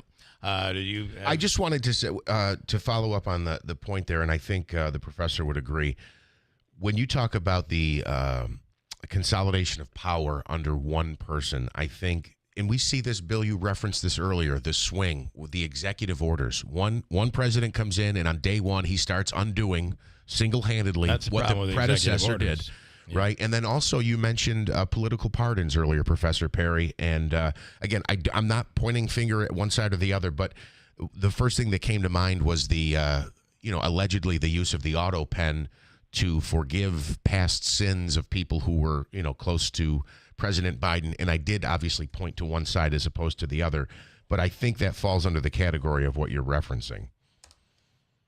Right. I mean, without calling out Biden specifically, I mean, you're talking about pardons and executive orders. I mean, don't leave out the January 6th pardons. Correct. Which are just horrific, in my opinion. Yes. So go ahead, Professor. Yeah, I was just going to say, I mean, I think there's a lot of blame to go around with both those things. I don't think executive orders or pardons were a good idea to begin with. Right. So I think the creators of the American government deserve blame. I think what the problem as I see it is we've seen both of these things increase this century with multiple presidents and in controversial fashion, like you said, with presidents from both parties. So I think on the one hand, I'm sympathetic to presidents because we've had such divided governments throughout this century, and there's gridlocks. You get elected president, you feel like you have all this power, you can do these things, and then you realize it's nearly impossible to do what you want. So then you try to figure out ways to get that done, and then you go to executive orders. But the problem is, that can't become our sort of norm for legislating. Right. And that would just be bad. But I get why people do it. So it's really the acceleration of those. Yeah. And then pardons are a little bit different. I mean, we should not have those. No president should be pardoning people, particularly for personal benefit or family benefit or because they supported them violently. Like all of those types of pardons are just awful. And should go away. I mean, if sentencing over certain crimes has changed and you've got people sitting in prison when the current law is different, I mean, yes, that would make sense. But the problem is once you crack open that window, anything can come through, and that's kind of what we're seeing now, and I think that's bad. It would be nice if the outcome of a pardon would be like a judicial decision. A judicial decision at a federal court in California will apply to the rest of the country, for instance, like it just did with the electric truck vehicle mandate. So if this person is a murderer and the president decides, okay, we're going to pardon this person, all murderers get out now. That might slow people down a little bit with pardons, I would think. Take a deep breath. I'm being facetious, but at the end of the day, this is would you agree, a very, very interesting time for our country? It is. It is quite challenging. So I encourage everybody to be informed. Obviously, they're listening to your show. That's a good start. Be engaged. Be civil. Talk to people who disagree with you. Try to understand how they got to different conclusions. Right? These are the types of basic steps we all can take to try to make things better. And one more. Listen. Try to listen to the other side and understand where they're coming from. And something you said there, Luke, I think is really important, and that ties into what Jeff just said. I really do try to think about if someone has an opinion that is in opposition to the way I believe. I try to think that it's not that they're evil and they're trying to destroy the world, that there's something in their history or their life or their mind that is justifying this decision that they have made, that there's a reason for it. And if you hear that reason, sometimes at least you can walk away and say, okay, I don't agree with it, but I see where they're coming from. Exactly. And that's missing right now, it seems. For sure. I think most people, most of the time, are decent. They're just trying to live a good life, be a good person. If they're parents, as we started this conversation, they're trying to make a better life for their kids. And I've lived all over the country. I've lived in the most liberal states, Massachusetts and Oregon, and I've lived in the most conservative states, Nebraska and Utah. And I have friends across the aisle, and there's good people everywhere. It's just everything gets muddled with the tensions and the passions that people have. So just taking a breath and focusing on humanity is good for everybody. Deep breath. Deep breath. This was good. Luke, we have to do it again. Thank you so much for your time. We appreciate it. It's my pleasure. Have a great day. Thanks so much. You too. Luke Perry, professor of political science. Interesting, right? To see that. You keep walking. Go do what you're doing. We're going to do Habakkuk's free money question of the day. It's worth $150. Davey, this morning you're looking for caller what? Caller 4, Bill. Fourth caller right now. 315-736-0186. Caller 4. 315-736-0186 right now. We'll do that when we come. Also, John Zogby coming right up at WIBX. Since cannabis is legal in our state, I've been wanting to visit a local shop, but I have to admit it's a little intimidating walking through that door the first time. Would they be friendly because I'm inexperienced? What would the employees be like? I have so many questions. The Village Green Dispensary in New Hartford has all sorts of customers. Experienced, inexperienced, white-collar, blue-collar, moms, dads, and even grandparents. They'll answer all your questions in a comfortable setting. The Village Green Dispensary is located in the New Hartford Shopping Center, or check out their selection at villagegreendispensory.com. Cannabis is not recommended for use by persons who are pregnant or nursing, for use only by adults 21 or older. Keep out of reach of children and pets. In case of accidental ingestion or overconsumption, contact the Poison Control Center. Consume responsibly. License number OCM RETL 24000090. Ferris Commercial Mowers set the bar with racing-inspired patented full suspension and integrated cutting decks so you can go faster, cut better, and not get beat up. Ferris Experience Suspension. Take advantage of the best financing and prices of the year. Visit us at whitesfarmsupply.com. We're the power in power equipment.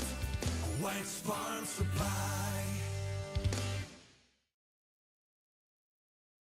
Have you always wanted a bed you can pick the number on each side, make it as soft or as firm as you want? Check out the Smart Bed by Instant Comfort at Mattress Express. 5 years, no interest, no money down for qualified buyers, and no credit check payment plans. $5,000. That's the average amount of money people in the U.S. are now spending on gas in a year. $5,000. That's crazy. If you drive, you have to download Upside, the free app that gives you cash back every time you get gas. That's right. You can earn real cash back with Upside just by buying the gas you're already buying. You can literally start earning cash back today. I use Upside every time I fill up, and I've already made around $200-$300. You're putting gas in your car anyway. Why not get real cash back? If you like free money, download Upside. I'm saving the cash I earn from using Upside to help pay for a vacation later this year. Download the free Upside app now to earn cash back every time you buy gas. Use promo code PICKUP to get an extra 25 cents per gallon on your first tank. You can cash out anytime right to your bank, PayPal, or a gift card for Amazon and other brands. Just download the free Upside app and use promo code PICKUP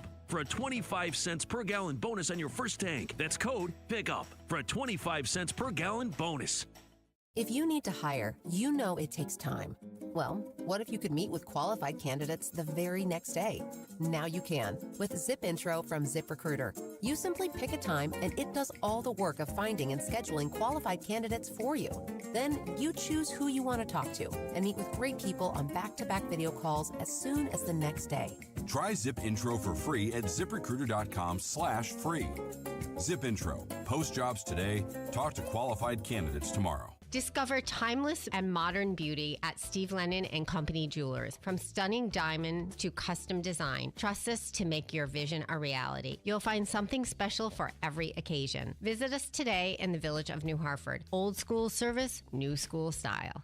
You're great at protecting your personal information. You might even use things like two-factor authentication and strong passwords. But as much as you try to control how your info's protected, there are other places that also have it, and they may not be as careful. That's why LifeLock monitors hundreds of millions of data points a second for threats. If your identity's stolen, they'll fix it guaranteed, or your money back. Save 40% your first year with my name Clay as the promo code at LifeLock.com.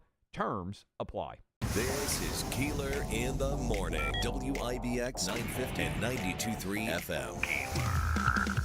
Okay, good morning. Good morning. Manaski's in with us here this morning. It's time for Obika's free money question of the day. Good morning.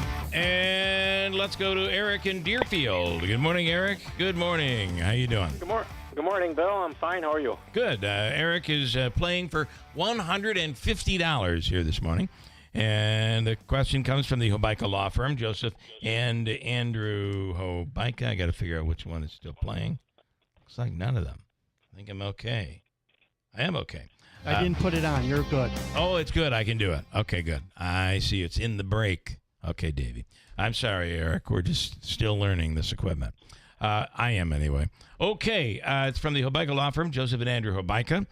For all of your legal needs, 315-724-1600. Eric, are you ready? Yeah, let's go. This is worth $150. What American college... Today is National Fudge Day, and if you look that up, what American college is part of the history of the creation of the recipe for fudge? Ready, go.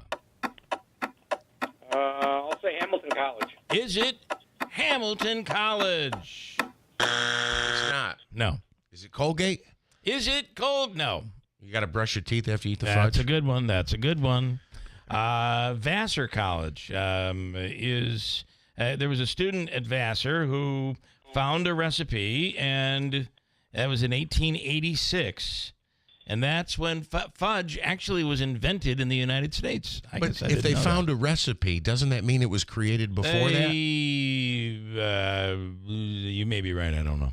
Okay. But it was the first reference to fudge. Okay. So, which apparently started, believe it or not, when a confectioner was making chocolate and fudged it and made a bad recipe and then tasted it and it was like, wow, actually this is pretty good. How did I do this? How did I make this mistake?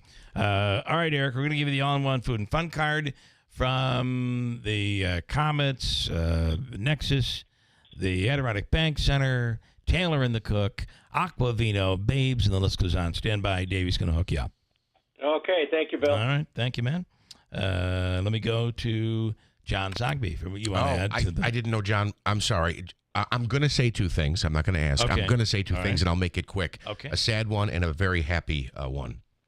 I just wanted to mention, because I mentioned this last year, and it was a great and beautiful thing, but my Aunt Bunny celebrated her 100th birthday. We talked about this on the show last summer. Yes. Unfortunately, my aunt did pass away over the weekend, and I will tell you, as sad as that is, it's also a beautiful, beautiful thing. She lived a very happy and healthy 100 years, did not die of an ailment as we often do.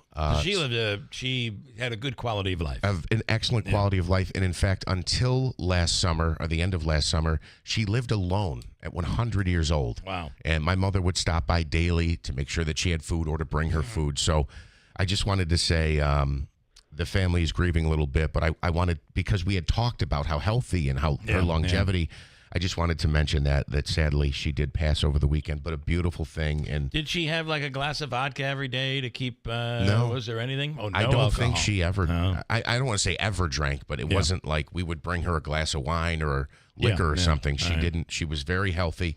The other thing, on the brighter note, did you want to say something? No, go ahead. On the brighter note, and Smitty, correct me if I'm wrong, I want to say congratulations, and it is awesome. I love it. I love to see good baseball. Oriskany and Hamilton. Hamilton softball and Oriskany baseball won state championships over the weekend. Congratulations to both schools and programs. That is awesome. It made my heart smile. Huge. My baseball heart had a big smile this weekend. State championship is a big deal, and our congratulations to both of them. Let me go to John Zogby, who's on the line right now. John, good morning. Hey, Bill. How are you? Good. I saw your podcast recently, and the topic was, I'll paraphrase, but I think on the verge of World War III, on the verge of Civil War II. It does certainly. It was kind of upbeat, wasn't it? Yeah. It's very upbeat. I was like, let's go have some fun this weekend. We are so divided. Yes. And the world is a mess. So here we are. What are your thoughts?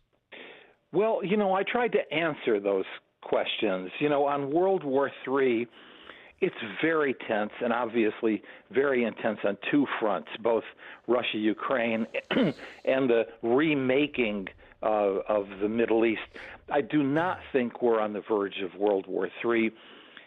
Simply because if you look at the two previous world wars, were alliance systems. If one were attacked, then all were attacked, and that brought in all the members of the alliances, and that made for a world war. In this instance, the two hot spots are unique and are isolated. Russia's preoccupied in the Ukraine.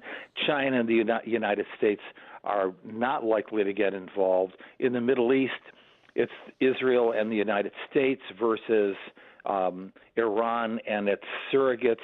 China and Russia are not going to get involved. So I think we're into a very messy situation, and it's going to be messier. In fact, as we go along, these are not short-term conflicts. In terms of a new civil war, that does trouble me. It does trouble me. As Jeremy points out in the podcast, I don't think we're in armies on battlefields, hand-to-hand combat. But what happened in Minnesota, it was particularly troubling. The shooting of the former Speaker of the House and so on. There is violence in the streets, the threat of even more, a threat of a loss of our liberties, the ability to speak freely on college campuses and in the workplace, ICE raids and so on. It's something we need to pay very close attention to. That, I think, is at higher risk than a geopolitical global war. Just think of a civil war today, what the divide would look like. It would not be North versus South. No. It would be, maybe you could possibly say blue states versus red states, but you can't even say that. New York is a great example. It would be cities versus rural areas. It would be, that's what makes this so unique. It would be almost virtually impossible. I don't want to say impossible, but it would not be your traditional civil war. It would be fought in cyberspace. The potential to do an enormous amount of damage. Shutting down the power grids, stopping dams, shutting down workplaces, wreaking havoc, on the internet and social media, stopping the food chain, all sorts of horrific sorts of things like that, and also would be fought everywhere and in hundreds of flashpoints, so as to be almost impossible to rein in. So I know this is a bad topic, and I'll be yelled at from a few people. Well, probably many, but I'll ask you the question and get your take. One of the things that President Trump campaigned on is on day one, A, B, C, D, E, F, G would all happen. Almost none of those things, other than immigration, have happened. The great Dealmaker has not been able to cut deals. I'll end this war within 24 hours of being elected. Not even close. In fact, even Israel, although that's being debated what happened, the president did not want Israel to attack Iran. They did. So what does that mean for the president, the administration, and the country's reputation going forward? He has an image of himself as, a king, the sole global leader, and with his supernatural capacity to make deals, he can float like a butterfly and sting like a bee, and folks will ultimately deal with him. And what he's finding out is a completely different reality. It's very difficult, impossible to be, the sole superpower. There are regional superpowers. There are regional sub-superpowers. We've got 4, for example, right in the Middle East alone, none of which are under United States control. Yeah. And so in that sense, those promises, when he made them, were false promises. Now, look, Barack Obama made false promises, too. He drew a line in the sand in Syria. Joe Biden made false promises as well. This war, Israel and Gaza, would be over, and we would draw a line in the sand, as well. And it didn't happen. The thing is, what we need is a dose of realism, and we also need to have someone in office who is not so in love with himself or herself that they think they can control what are very complex situations. Well, now you're really going to get me yelled at. Well, isn't that true of them all?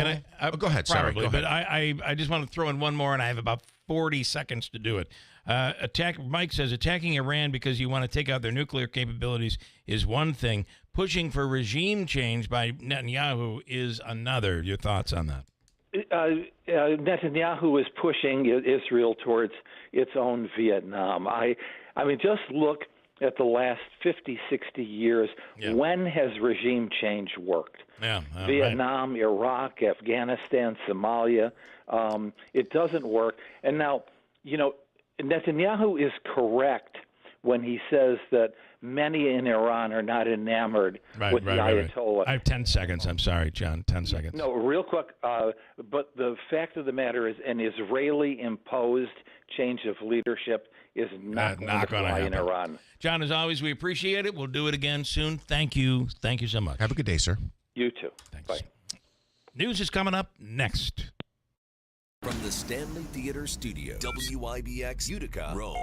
WIBX 950 and 92.3 FM, celebrating 100 years. At least 8 more deaths in Israel. I'm Dave Anthony, Fox News. After missiles Iran fired got through the Iron Dome defense, destroying both apartment buildings and residential blocks. We got to one scene in the heart of Tel Aviv, just blocks away from the U.S. Embassy branch here that was also damaged in that strike. And when we got there, first responders were rushing into the flames, trying to look for survivors in the rubble. Fox's Trey Youngst also reports that Israel keeps hitting Iran, taking out top intelligence officials from the Iranian regime, including the country's chief intelligence intelligence officer and his deputy. They also took out what they say are 1/3 of the ballistic missile launching positions. Israel's also been doing a lot of damage to Iran's nuclear infrastructure, and Fox's Jackie Heinrich reports from the White House. Fox can confirm President Trump recently vetoed an Israeli plan to kill Iran's supreme leader. Our Brett Baer asked Israeli Prime Minister Benjamin Netanyahu if a regime change is part of Israel's strategy in attacking Iran. He said it could be the result, and Israel is doing what it has to do because Iran has enough enriched uranium to make 9 bombs. There are also more deaths in Gaza, where Israel's been waging war against Hamas. Palestinian officials say shots were fired again near food distribution sites for civilians, killing at least 38 people. The Middle East conflict will be a topic for President Trump and other world leaders to discuss in Canada now at a G7 summit. Talking to reporters before going, the president again defended his handling of the protests in L.A. If we didn't have the National Guard on call and ready, they would rip Los Angeles apart. The president in Truth Social Post last night called for expanded illegal immigration raids in cities like L.A., Chicago, and New York.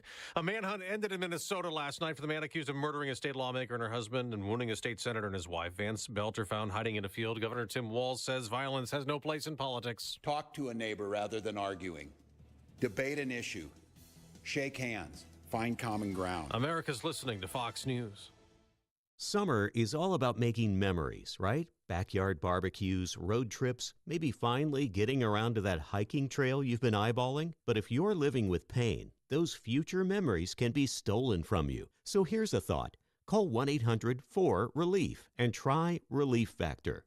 Relief Factor is a 100% drug-free daily supplement designed to help your body fight pain. It's a doctor-developed formula made from natural ingredients. Best part?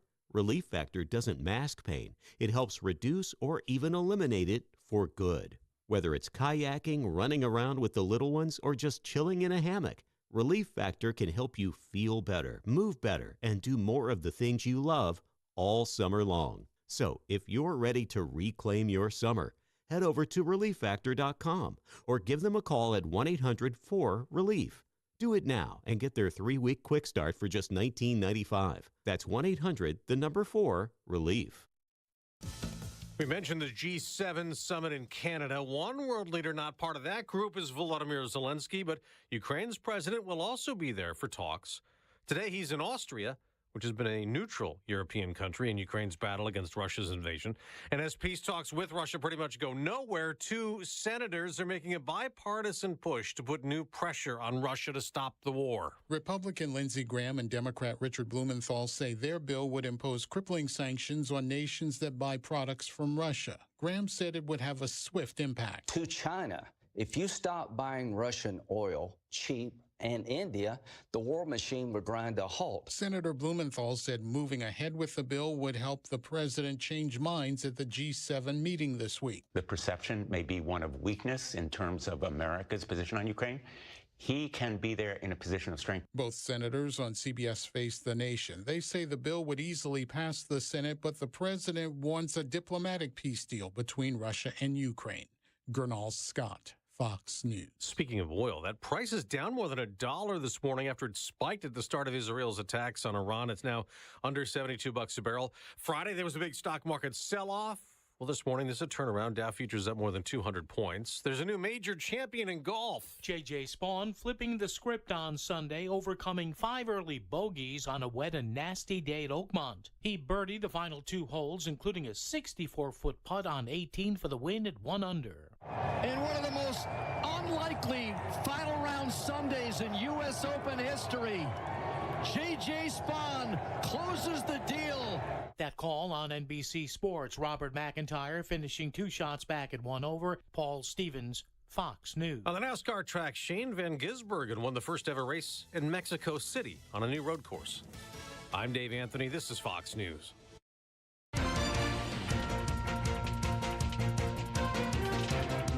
Good morning. WIBX 950 AM, 92.3 FM news time is 8:05. I'm Megan Stone with your news update, brought to you by the new destination Kia of Utica. Commercial Drive, Yorkville, 63 degrees right now under mostly cloudy skies. Your WIBX Weather Center forecast is coming up next. New Hartford police are asking the public to help them locate 2 missing juveniles who ran away from the House of the Good Shepherd. Both girls went missing on May 30th and have yet to return. Authorities are looking for 15-year-old Trinity Lord, who is described as 5'2" and 130 pounds, and 15-year-old Isabella Sears, who is described as 5'4" and 140 pounds. Authorities think they may be in the Utica area. Anyone with information about their whereabouts are strongly urged to contact police at 315-733-6666, and all calls can be kept confidential. The Oneida County Sheriff's Office is warning the public they received a report of an unknown man inappropriately touching a child that was playing at Deerfield Wilderness Park. Authorities say the incident allegedly happened during the early evening hours on June 11th. Those living in the town of Deerfield, especially in the northern part of town, to keep an eye on their children. Anyone who sees anything suspicious in the area are urged to call 911 immediately. Anyone with information about the incident can call 315-798-5622. A new exhibit containing sculptures that have not been seen by the public is coming to the Munson Museum of Art. The display, Celestial Bodies, features sculptures by Karen Lamont. The 60 statues are made of porcelain, ceramic, marble, bronze, glass, and stone. Some of these pieces will make their public debut. Lamont is a New York City native, and her sculptures have been featured around the world. The exhibit opens June 27th and runs through December 31st. Munson members get in for free, while non-members must pay a $10 admission fee. And a new study says a person's microbiome, the bacteria naturally in the mouth and gut, may contribute to Parkinson's disease.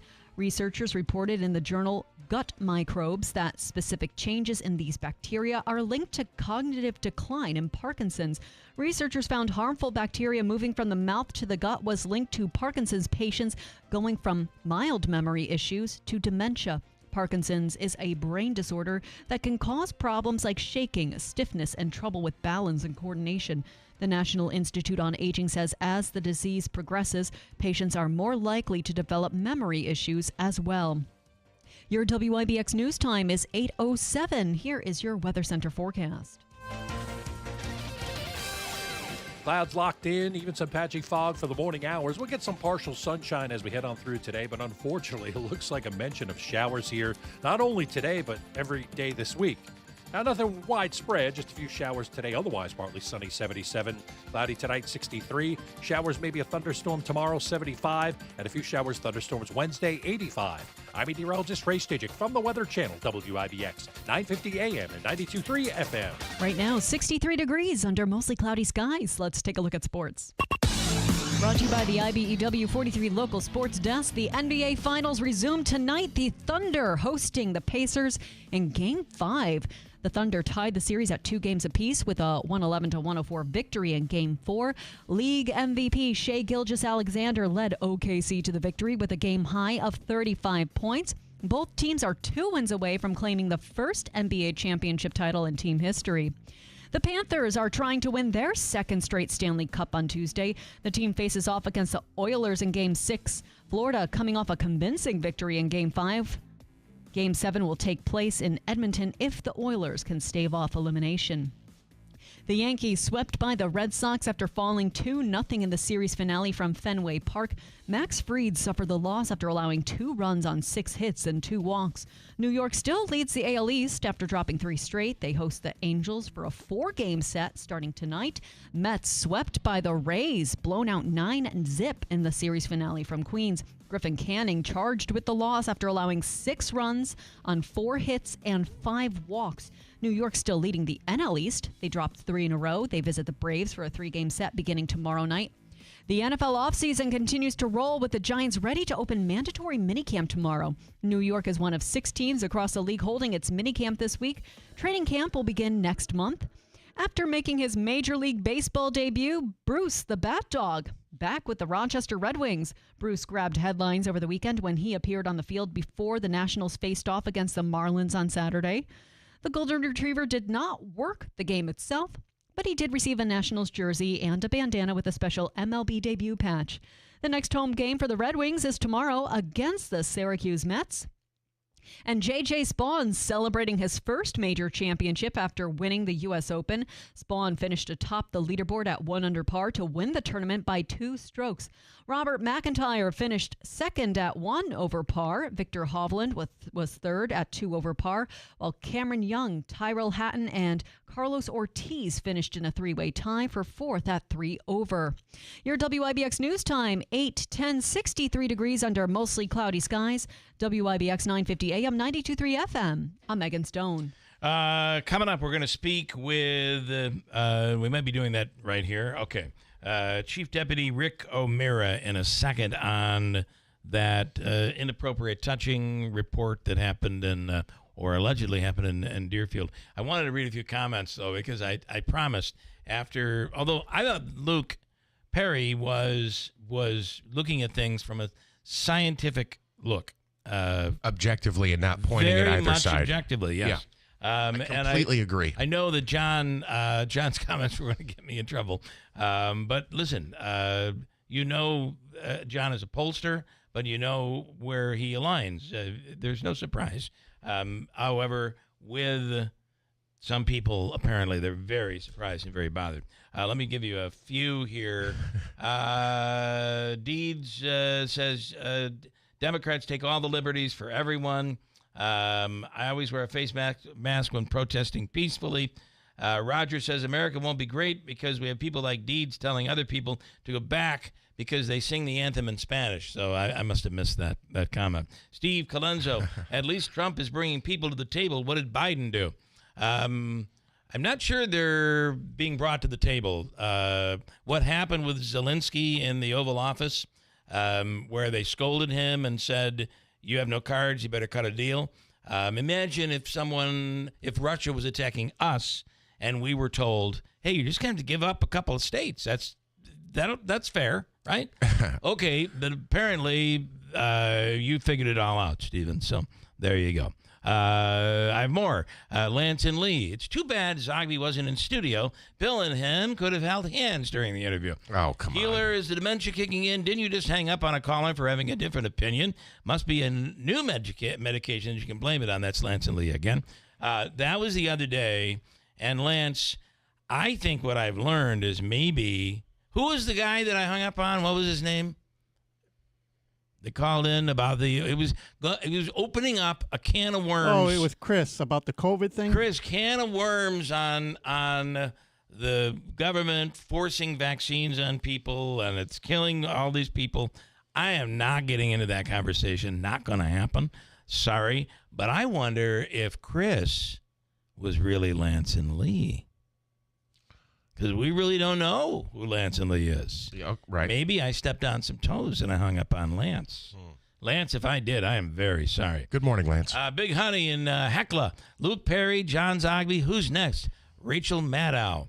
Stop. Whatever. That's a little much. And then this is Mark Baracco. Mark, good morning. Good morning. On April 25th, 1976, during a game at Dodger Stadium, Rick Monday, then a center fielder for the Chicago Cubs, made an unforgettable play that transcended baseball. In the middle of the fourth inning, two protesters ran onto the field, and this is 76, by the way, and attempted to set an American flag on fire. Monday, noticing the commotion, sprinted towards the men and snatched the flag away before they could ignite it. His swift action not only prevented the flag from being burned, but also earned him a standing ovation from the crowd and widespread acclaim across the nation. In times like these, it's always good to try and share some positive news when we can. Happy Monday. Thank you for that, Mark. That was nice, Mark. Can I just say one thing? No, I won't allow it. I keep asking.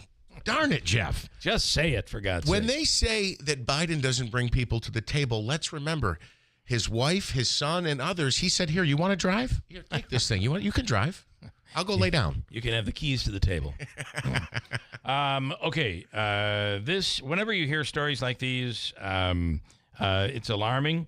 Sometimes they may turn out to be a false alarm, but at the same time, we should always be on our guard when it comes to kids and our children. Always, right?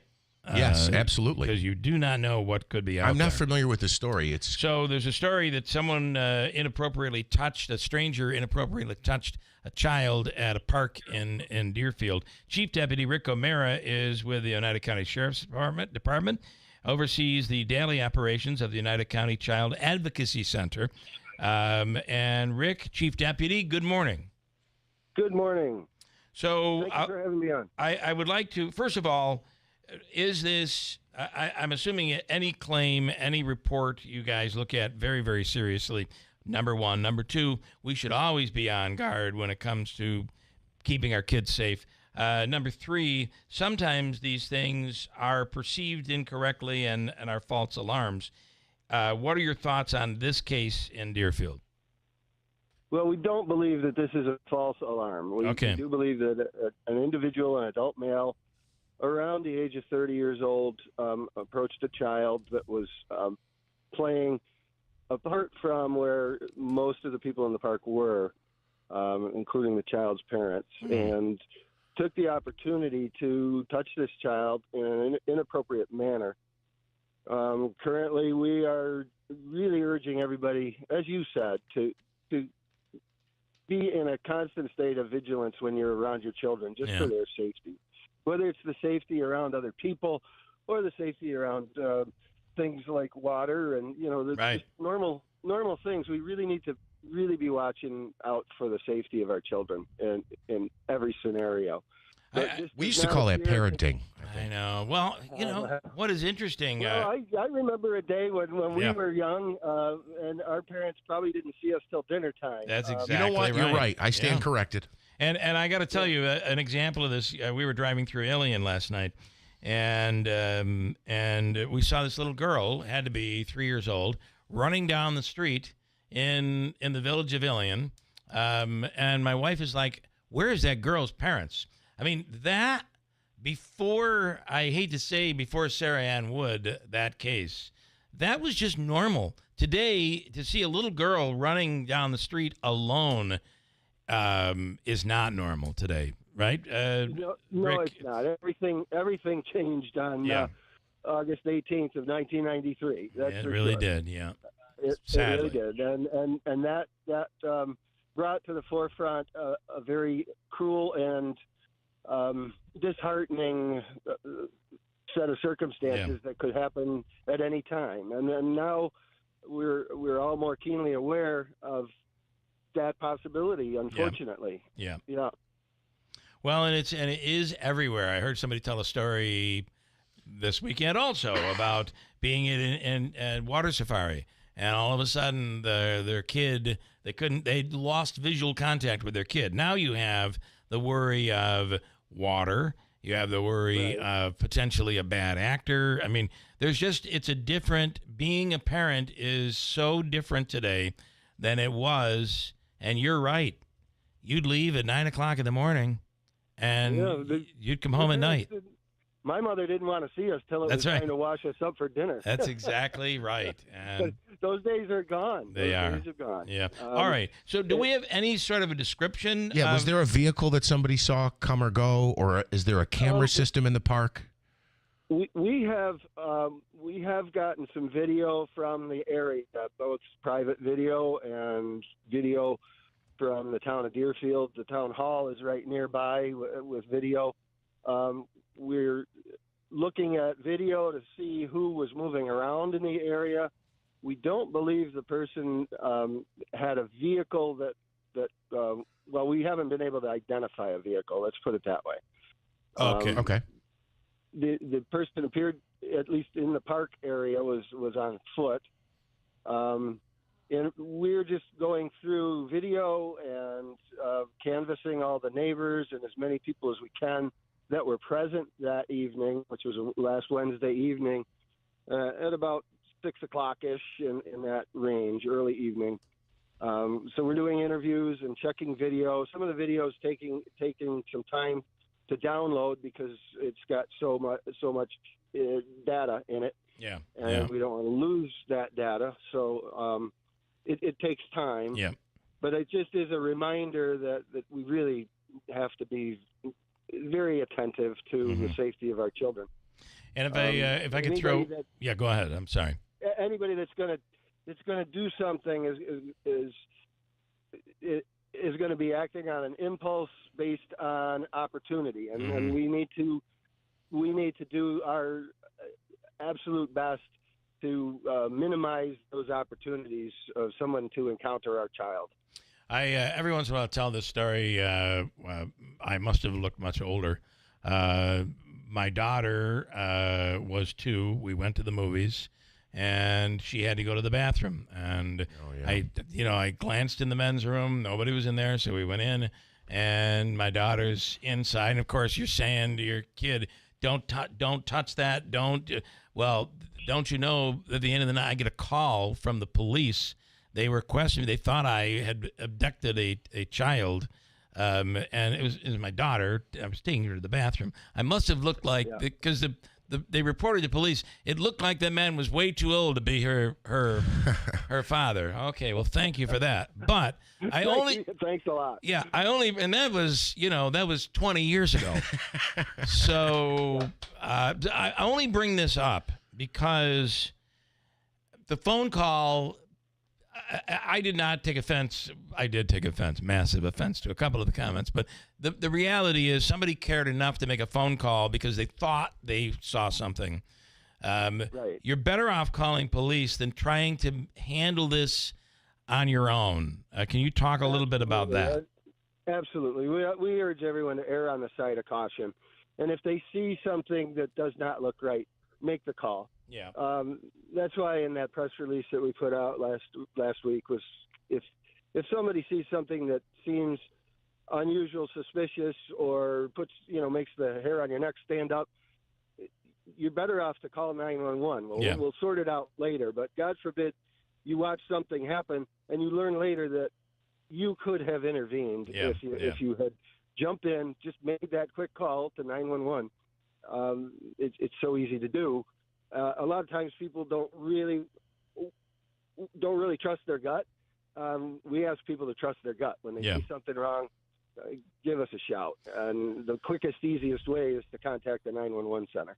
Imagine if on that terrible day there was someone that saw and witnessed Louis Lent putting Sarah Ann Wood in that van. Could have gotten a license plate, could have followed the vehicle, could have, who knows, maybe even stopped that from happening. I mean, it's using your best judgment. These are scary things. They are, and if you go back to that awful day, that was many years ago in 1993, and at the time we didn't have the technology we have today. Not everybody driving down the road had cameras on their dashboards and phones in their pockets, and it just wasn't. We weren't there technologically. Yeah. Today we have that advantage.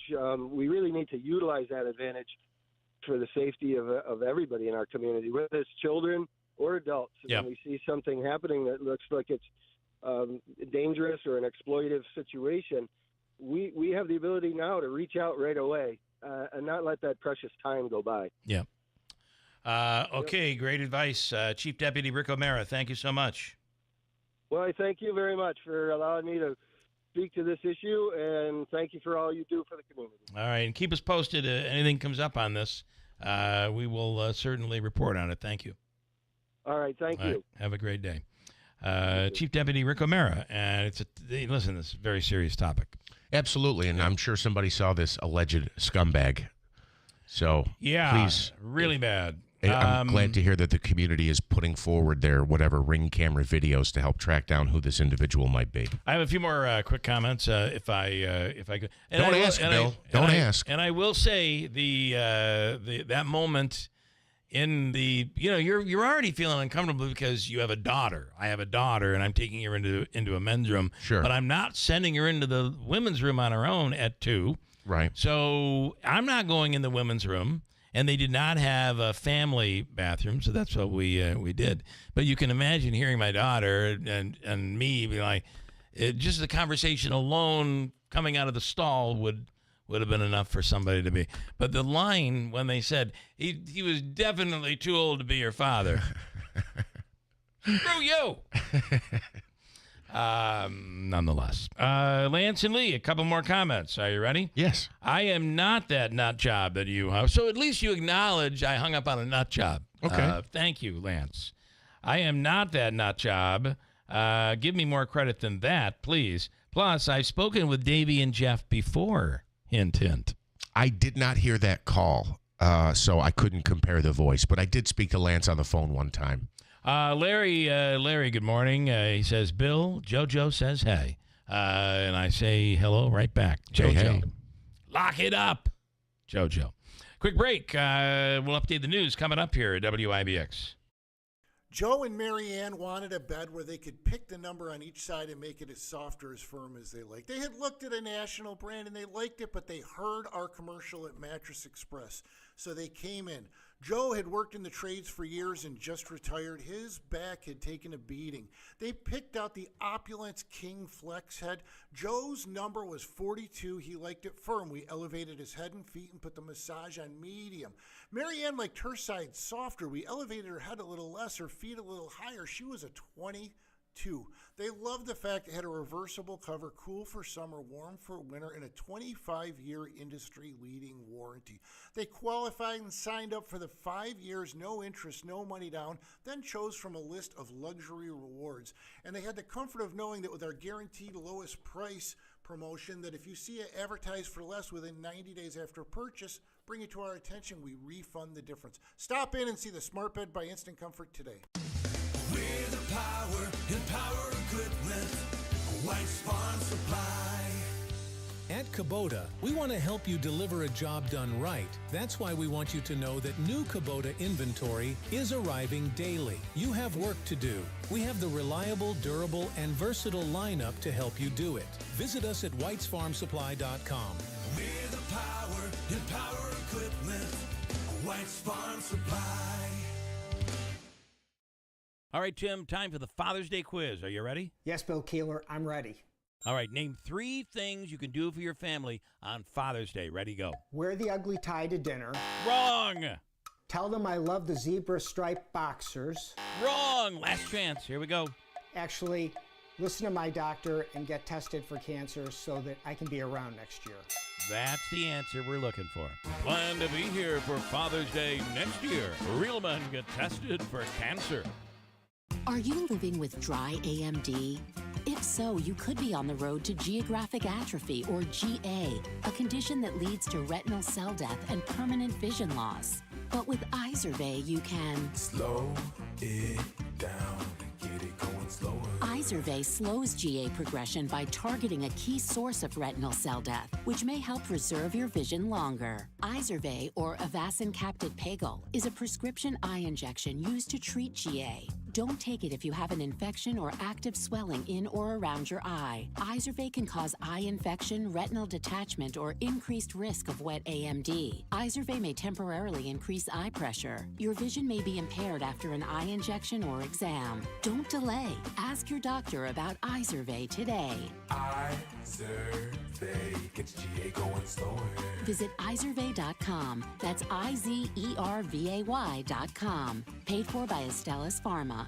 Hi, this is Ted Cruz. Join Ben Ferguson and me each weekend for Verdict. We take you behind the scenes for the ultimate insider show. We will bring you the latest news and commentary on everything that's going on in Washington, D.C. with the most up-to-date news and reaction. Your ultimate D.C. insider's guide. Tune in to Verdict with Ted Cruz each and every week with Ben Ferguson. Airing Sundays at 8 a.m. Verdict with Ted Cruz. Same time, same channel. WIBX 950 and 92.3 FM. Hey, are you an experienced installer looking to take the next step in your career? New York Sash is now hiring experienced professionals to lead crews in window, siding, and bath installations. You can earn, ready, $30 to $40 an hour, plus enjoy steady, year-round work with one of Central New York's most trusted home improvement companies. For over 30 years, New York Sash has built a reputation for top-tier craftsmanship and customer satisfaction. We know we've had work done at our home, at my family's, my father's, our in-laws, fathers and mothers, I should say, in-laws. They just do a great job, and you know you can count on them to get it done right. Now they're building the team behind that reputation. They're looking for leaders, maybe just like you, whether you're a seasoned window or siding installer or a talented carpenter ready to grow. This is more than a job. It's a career path with great pay, full benefits, 401k, paid time off, and opportunities for advancement. You'll get the tools, uniforms, and support to succeed, plus the pride knowing your work makes a difference. If you're ready to join the team that values your skills, supports your growth, and treats you like family, apply at newyorksash.com/jobs, or you can stop by 349 Oriskany Boulevard in Whitesboro to get started. And the Steep Pawnee Mazda New Year New Sales event is just rolling. They've increased their inventory with over 150 new Mazdas available, and you can save on a new Mazda lease. This is another one where I just don't talk about it. I own a CX-90. I have family, in-laws, and parents who have purchased the vehicle from Rick and Wyatt and everybody over at Steep Pawnee Mazda. Whether it's the new 2025 CX-30s, 5s, 50s, 70s, and 90s, they have you covered. You can see the dealership for details. As Rick says, let's make your deal on a new Mazda from the dealership that's achieved first place nationally in customer satisfaction. Steep Pawnee Mazda, Commercial Drive in Yorkville. Every once in a while, something that sounds too good to be true is actually in fact true. How would you like up to $2,000 of free windows? When I say $2,000 of free windows, I mean $2,000 of free windows. No gimmicks or games. You don't have to buy $2,000 to get $2,000 free.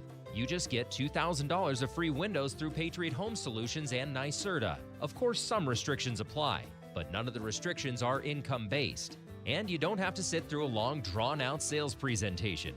Give Patriot a call at 315-401-0440, and they can quickly tell you over the phone if you qualify or how you can get qualified. That's 315-401-0440. These aren't any windows. They're high-quality, custom-fitted windows designed to save energy and keep the cold air out all winter. Your window solution is Patriot Home Solutions. Online at patriothomesolutions.com. BME Company Business Machines and Equipment has been delivering office solutions for businesses in upstate New York for over 30 years. Their success comes from finding the right document management strategies and software solutions for streamlining workflows. Simply put, BME provides fast, reliable service at the best value to keep your business running smoothly. Through BME's strategic partnership with Hummel's Office Plus, they distribute supplies for just about every machine in your office at a great price. BME welcomes the opportunity to serve your business, selling, leasing, and service in Canon and Kyocera devices, as well as FP mailing solutions. An important part of BME's culture is supporting the communities they're fortunate to work in, and BME recognizes that support is one reason for their success. The future of business in BME's area is encouraging, and the company is grateful to be a part of that growth. Call BME Company at 315-574-8200 or visit BMEcompany.com. BME Company Office Solutions. Made simple.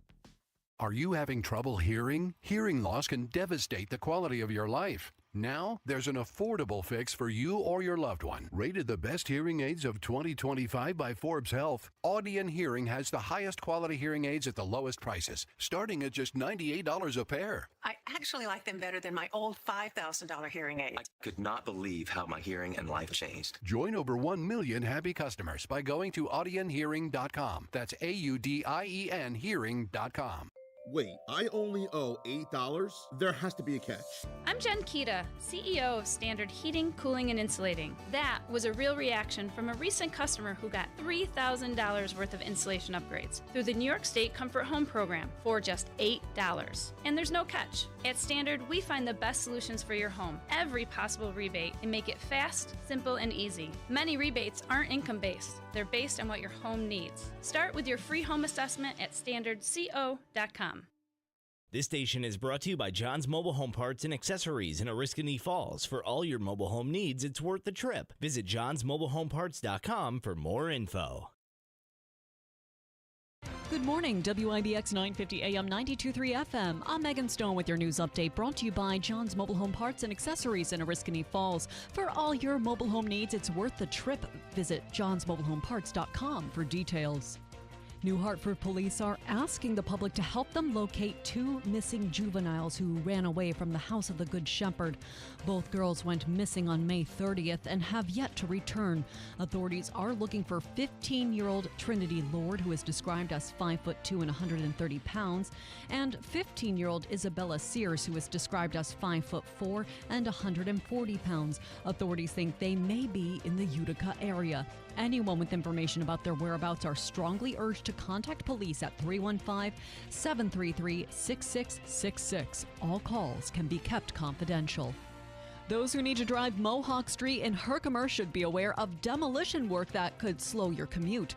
Herkimer police say the State Thruway Authority will start demolishing the bridge near the Tractor Supply on Mohawk Street. While traffic will remain open, authorities say there will be lane closures and lane shifts during work and overnight hours. Flaggers will be on scene to assist in directing traffic at the intersections. Police are reminding residents to use caution when driving in the area. A new study says kids exposed to PFAS before birth have a higher risk of high blood pressure in childhood, specifically during their teen years. Tammy Trujillo has details. PFAS are commonly known as forever chemicals. In the study, teenage boys had a 17% increased risk of elevated blood pressure if their moms had high level of PFAS substances in blood samples taken after delivery. The Environmental Working Group says PFAS can be found in 99% of Americans, absorbed through what we eat, drink, breathe, and touch. The Environmental Protection Agency says there are thousands of different PFAS chemicals. I'm Tammy Trujillo. And the Columbia University student protester who won a big legal victory in his deportation case will remain in ICE custody. Federal Judge Michael Farbiarz ruled Friday that the Trump administration can continue to detain Mahmoud Khalil, this time as he faces charges for errors on his legal permanent resident application, though Khalil's ACLU lawyer said the government almost never detains people for that. On Wednesday, Judge Farbiarz ruled Khalil could not be held based on Secretary of State Marco Rubio's determination Khalil was a national security threat using an obscure provision of a 1952 immigration law. Khalil, who grew up in a Palestinian refugee camp in Syria, was previously granted permanent U.S. resident status. Your Weather Center forecast is next. WIBX 950 AM 92.3 FM. I'm Megan Stone. Clouds locked in, even some patchy fog for the morning hours. We'll get some partial sunshine as we head on through today, but unfortunately, it looks like a mention of showers here, not only today, but every day this week. Now, nothing widespread, just a few showers today. Otherwise, partly sunny, 77. Cloudy tonight, 63. Showers, maybe a thunderstorm tomorrow, 75. And a few showers, thunderstorms Wednesday, 85. I'm meteorologist Ray Stidgick from the Weather Channel, WIBX, 950 AM and 92.3 FM. Hey, we have sunshine out there right now. Nice to see. And 64 degrees currently at WIBX. All right, I want to speak with Pastor Mike Cervello of the Bargain Grocery. That is, by the way, there's one in Utica, and I believe they have one out near Albany. Could be in Troy, I think. And it offers great produce and great food, especially in areas that struggle with not having a grocery store nearby. That's a problem. Pastor Mike on the line right now. Good morning. Good morning. Thank you for having me. So I wanted to bring you back and just talk about what it is that you guys do and what you've been able to accomplish at the Bargain Grocery. Sure. Well, we started 25 years ago with Compassion Coalition during the meltdown. Remember in the late 90s with the population exodus and the influx of refugees who really rebuilt the city. Mm-hmm. So there was so much need. We got a warehouse. Eugene Romano donated it. And we went to the various companies like Price Chopper, Hannaford, Walmart. They all began to donate. And we had a typical food bank model. The only problem was when you look at the logistics from Albany to Syracuse, you got a 180-mile stretch of some of the deepest poverty in New York. Yeah. And Feeding America would not designate us as a food bank to give us any kind of help.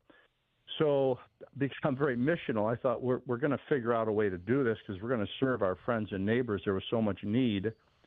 So I got the idea, let's try to generate our own income, sustainability. I went back to Walmart the DC, and I said, could we buy your excess and we'll put it out at a low price, just enough to sustain the operation. And it worked. And then 2018, we had encouragement from the state to build the new store in the food desert on Lincoln Ave, one-way street. A lot of people were laughing at me, but the rest is history. I mean, that store has become a model. I want to say for New York State, but I'm we're getting calls from all over America. But literally, I'm not exaggerating, every major city, Buffalo, Rochester, Syracuse, every district, every county in the capital region, New York City, the borough presidents all want us to go there.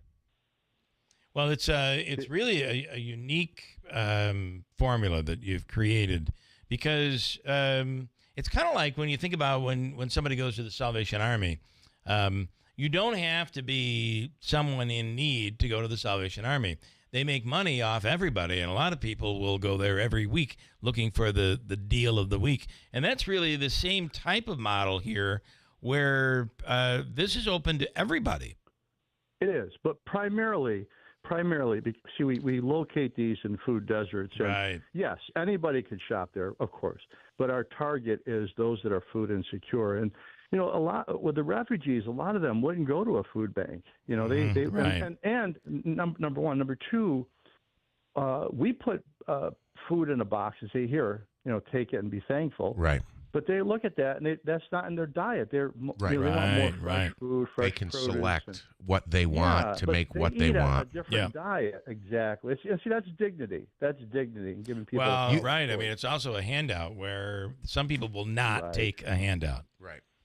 Well, Cornell came and did a study on our model, and they found that 14% of a typical person's food came from a needy person from a food bank. 14%. What are you doing with the other 86? So they're in trouble. Right. And that's the gap where we've filled. Can I tell you just one observation? This is not to disparage anything else or anyone else or any other entity, but you see in these food deserts, in these areas that tend to have poverty, the dollar store model moves in. Yes. And you're exactly right. And they really thrive on these poor areas. And what it does, you're just buying junk. It's filled with so true. junk. You're so right. Yeah. Okay, like for example, I'll give you a classic case. I was on the phone with one of the county executives in the capital region. They're totally redoing a bombed out area. I mean, it looks like a war zone. Yeah. He shows me brand new low income housing, beautiful, and he's begging us to come in. He actually in the drawings attached to Bargain Grocer. Wow. And I said to him, I want to. Our problem now, Bill, is we're trying to create a national awareness that there is another way to address food insecurity than food banks. We're trying to get one or two national grocers to come on board with us so we could populate the shelves. We don't have enough of a consistency of the main items that people need to keep on our shelves. Yeah. So we're almost there. I mean, we're getting more and more. I've talked to the head of the New York State Assembly. I've talked to state and federal Congress people, senators, Congress people, the governor's office. They're so supportive. We got to get a major business, and we could create a model in New York State for America, and then replicate this across the United States. Yeah, the beautiful part of this is that our cost of operation, it's embarrassingly low. When you approach these things with an entrepreneurial mindset, instead of a government funded, we operate based on 1 or 2 cents on a dollar. For example, like for a 3-year period, I think 21, 22, 23. Our total, we don't ask for money. We're just so busy, but we received about $250,000 in donations over 3 years. Wow. A local food bank received $52 million. All right. We gave away, the food bank gave away in 3 years $87 million. So it's all public information. We gave away $125 million. Now, $52 million versus $250,000? Yeah. let's look at this. That's taxpayer dollars. Mm-hmm. We could do this much more efficiently, effectively, treat people with dignity, rebuild these bombed out areas if we really were intentional about it. Yeah. It's funny because I know some areas where to go to a doctor, you're covered with Medicare or Medicaid, I guess is what it would be. But they still have a fee. There's still a small fee. And the thought there is that you're not getting it. There's a dignity issue there. You're paying for your services. Absolutely. And I think yes, the same thing holds true with what you guys are doing. So if somebody has a brilliant idea on how to make this work, how can they reach out to you? They can email me at mike@compassionutica.com. Okay. But All we right. really need, Bill, if anybody has access to like a Walmart corporate or a Price Chopper or Kroger, one of these stores, I'm telling you, we could change the landscape of hunger. We could change it. Yeah. Well, you're doing it right here. Hats off. We are. Yeah. We are. So All right. good. Again, the email is mike@compassionutica.com. Please keep up the good work. It's so good. Pastor Mike Cervello, thank you for taking the time this morning. Thanks so much. Bye-bye. All right. Bye-bye. Have a Think great about day. what he said there, that model where what they get in donations versus what they turn around. I wanted to ask him he talked about just making enough money to sustain operations, and what are your costs? I didn't get a chance to ask him. Is it an electric bill? There's employees There's employee payment, right? There's all of that, but they also get volunteers who will assist, and but at the end of the day, you're walking in there. It's a grocery store, and while the prices are much lower than what you'd pay even at an Aldi, you're living that real life experience. So you're not getting a handout. And when he said, when we pitched this idea initially and the layout of the road, it was a one-way and all this stuff, and people laughed at us. God bless them. Yeah. God bless them. I want to tell you about Encera's Flooring Outlet, the area's leading flooring store for Pergo Extreme and for flooring. They have you covered when it comes to flooring. We recently purchased tile, and we've just heard from our contractor it'll be August that we're able to get the work done. And we just found the most amazing, my wife found the most incredible, she's happy with it, tile and unique tile that she was able to find at Encera's. You get interest-free financing for 6 months. There's the Pergo price guarantee, 60-mile radius. You're always getting the lowest price. And you get $50 off your next purchase of $500 or more by going to encerasflooringoutlet.com. Encera's Flooring Outlet, Route 49 Plaza, River Road, Marcy, and online at encerasflooringoutlet.com. And the Falcon Clinic in Washington Mills is now accepting new patients. If you're in need of a new family doctor or maybe a second opinion. And there's, of course, the visit that I go to once a month where they just do to make sure everything in your body is flowing from your back to your shoulders to your sinuses. It really changes everything, and I wouldn't miss it every single month. I look forward to it. Call today. Schedule an appointment at 315-507-4751 for the Falcon Clinic in Washington Mills. Are you sick of being just a number or doing a mindless job? Become a craftsman in a trade. Become an IBEW electrician.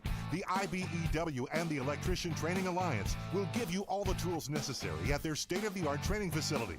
Earn as you learn. Paid training while you get your certification. What are you waiting for? Become an IBEW Local 43 electrician. Call or go online today to learn more. Find your career at IBEW and let the Electrician Training Alliance light up your future. Don't miss Clinton Tractor Spring Sales Event. We're giving you the best deals of the season on all of our inventory. Thousands of used and new equipment in stock, all in one location. Get 0% financing on new Ferris commercial mowers, Massey Ferguson, and New Holland equipment. And trailers and used equipment as low as 5.49%. Restrictions apply. We're giving you the best deals of the season. It's Clinton Tractor Spring Sales Event. We are the leader in service, Clinton Tractor. ClintonTractor.net. Beautiful woodwork adds warmth and charm to any kitchen. But years of use can leave your cabinets worn and faded. When you call Enhance, we'll make your cabinets as good as new again in as little as 1 day for a lot less than you'd pay for traditional refinishing or replacements. Whether you want to renew your cabinet's original finish or completely change their color, just tell us the look you want and we'll help you get it. Or bring your hardwood floors back to life. With most Enhance renewals, you can use your floors again the same day. Plus, there's no mess, no dust, and no odors. Call Enhance today for a free in-home consultation. We'll explain the process, we'll show you how your cabinets or floors will look when we're done, and we promise you'll be really pleased with the price. And when you trust Enhance, you'll get the skilled workmanship and attention to detail we bring to every job. There's no obligation. Call us now at 738-1113. 738-1113.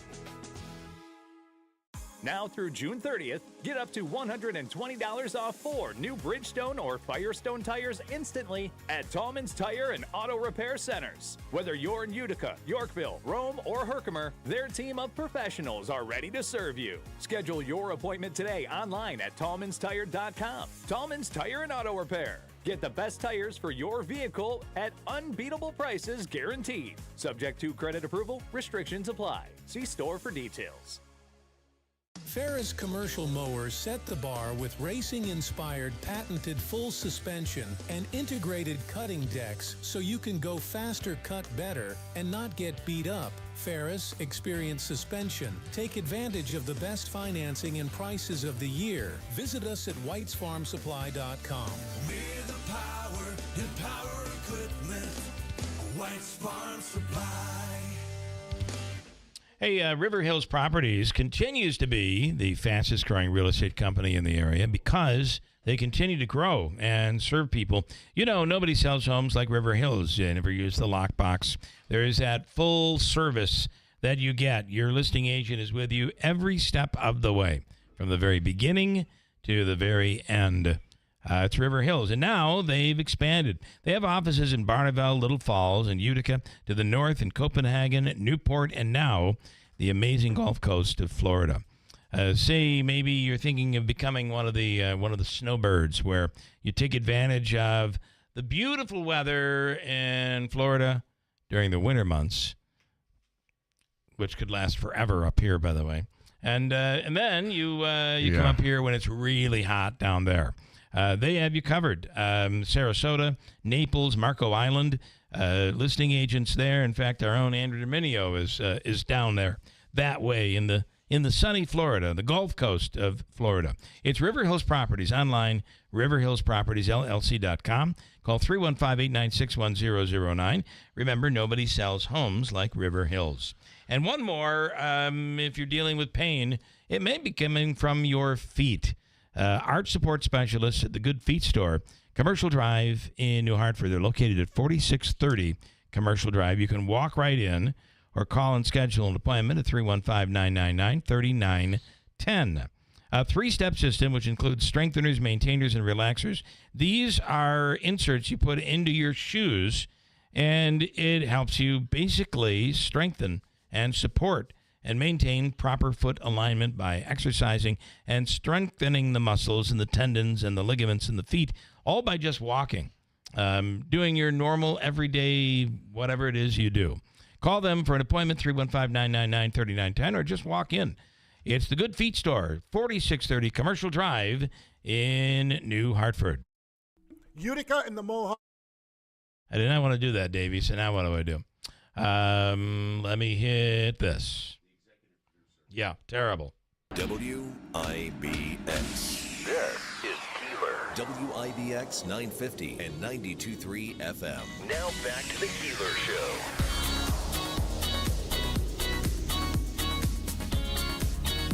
I'm an idiot. Oh. Apparently, Lance and Lee just messaged in. He said, Bill, you're absolutely correct. He absolutely agrees. Okay. In studio is Tricia Barone, and Tricia, of course, is the executive director of Anita Stevens Swan. And get your mic on. Good morning. Good morning. Is this another performance? All right, I'm going to turn you on. I'm just here for support. Then get up close. That's if you're talk. That's not entirely true, Donna. Come on. I couldn't adjust the microphone. I couldn't do any of this without her. Come on. So your latest fundraiser is called Paws and Pages, and it's a reading program, right? That's correct. All right, yep. explain. All right, so this reading program is for kids ages 6 through 15, where they can come into the shelter and read to the animals. We have a library right there, or children can bring their own books.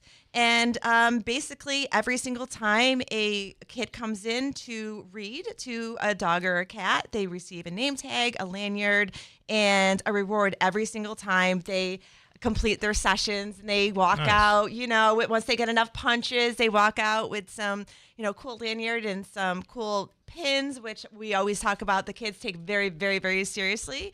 And this program takes place on Saturday mornings before the shelter opens. And then for the summer, we also open it up for Tuesday and Thursday mornings. So it's a win-win for everybody. The kids, helps the kids with build their confidence and their reading skills. And it also helps the animals become less anxious and less stressful. And it's a win-win for everybody. This is unique. I like it. Yeah. It's excellent. Yeah. So how do people get involved? What do they have to do? All they need to do is go to our website at anitas-sshs.org. Go under programs. You'll see Paws and Pages, and you can register right there. It's a $10 flat fee per reader, and that money goes right back to our animals, to the health care, and just keeping our animals nice and healthy and happy, because that's what it's all about. And so these kids coming in truly. It's so impactful for the animals. I mean, we've seen animals adopted from this program. I've seen kids come in where they could barely read out loud, and now we've been piloting it for several months now, and now they can read, and they're so happy leaving. So it's a wonderful, wonderful program. It builds the confidence. That's so great. Exactly. It's such a great program. Love it. All and right. in the dogs, too.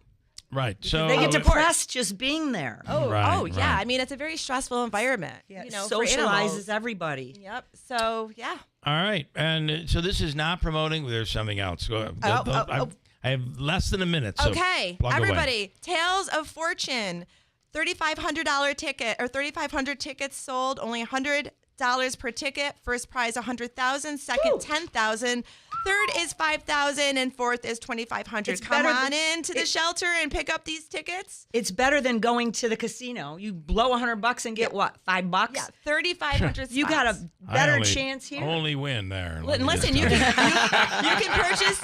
purchase these tickets right at Taylor and the Cook as well, and also special medals, FCU, in addition to the shelter. And we'll be at Peter's Cornucopia Friday.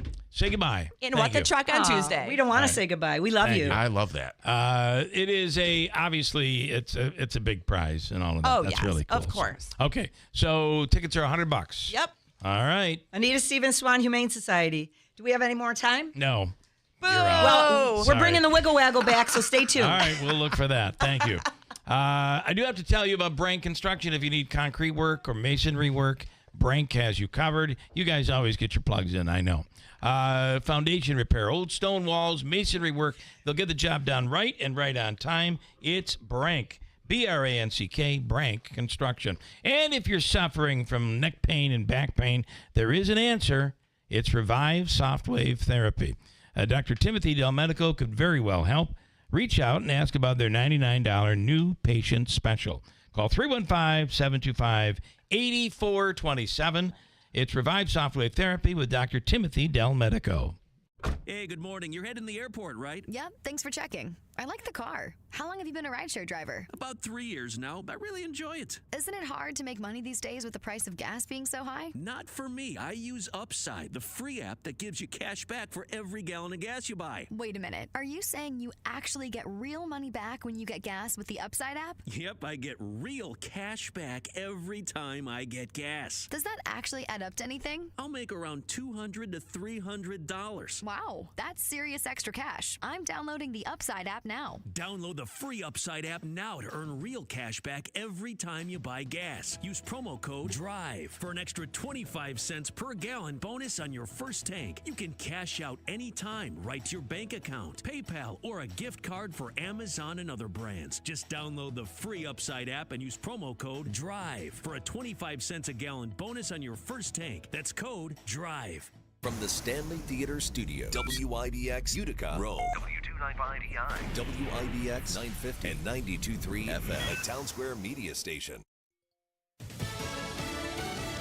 From crawling through crops to walking into court. I'm Dave Anthony, Fox News. That's what Vance Belter will do this afternoon in Minnesota after he was captured last night in a field. There's no question that this is the largest manhunt in the state's history. Brooklyn Park Police Chief Mark Bruley. Belter had 4 guns and a list of names when he was found. Already charged with murder and attempted murder. Accused in Saturday's shootings of 2 state lawmakers and their spouses. Dressed like a police officer, he wore a Halloween-style mask and drove what looked like a squad car. He went to the homes of 2 powerful Minnesota politicians, shooting them and their spouses, killing 1 couple. The list he had apparently had other names of politicians he may have planned to kill. Fox's Matt Finn in Brooklyn Park. There's no end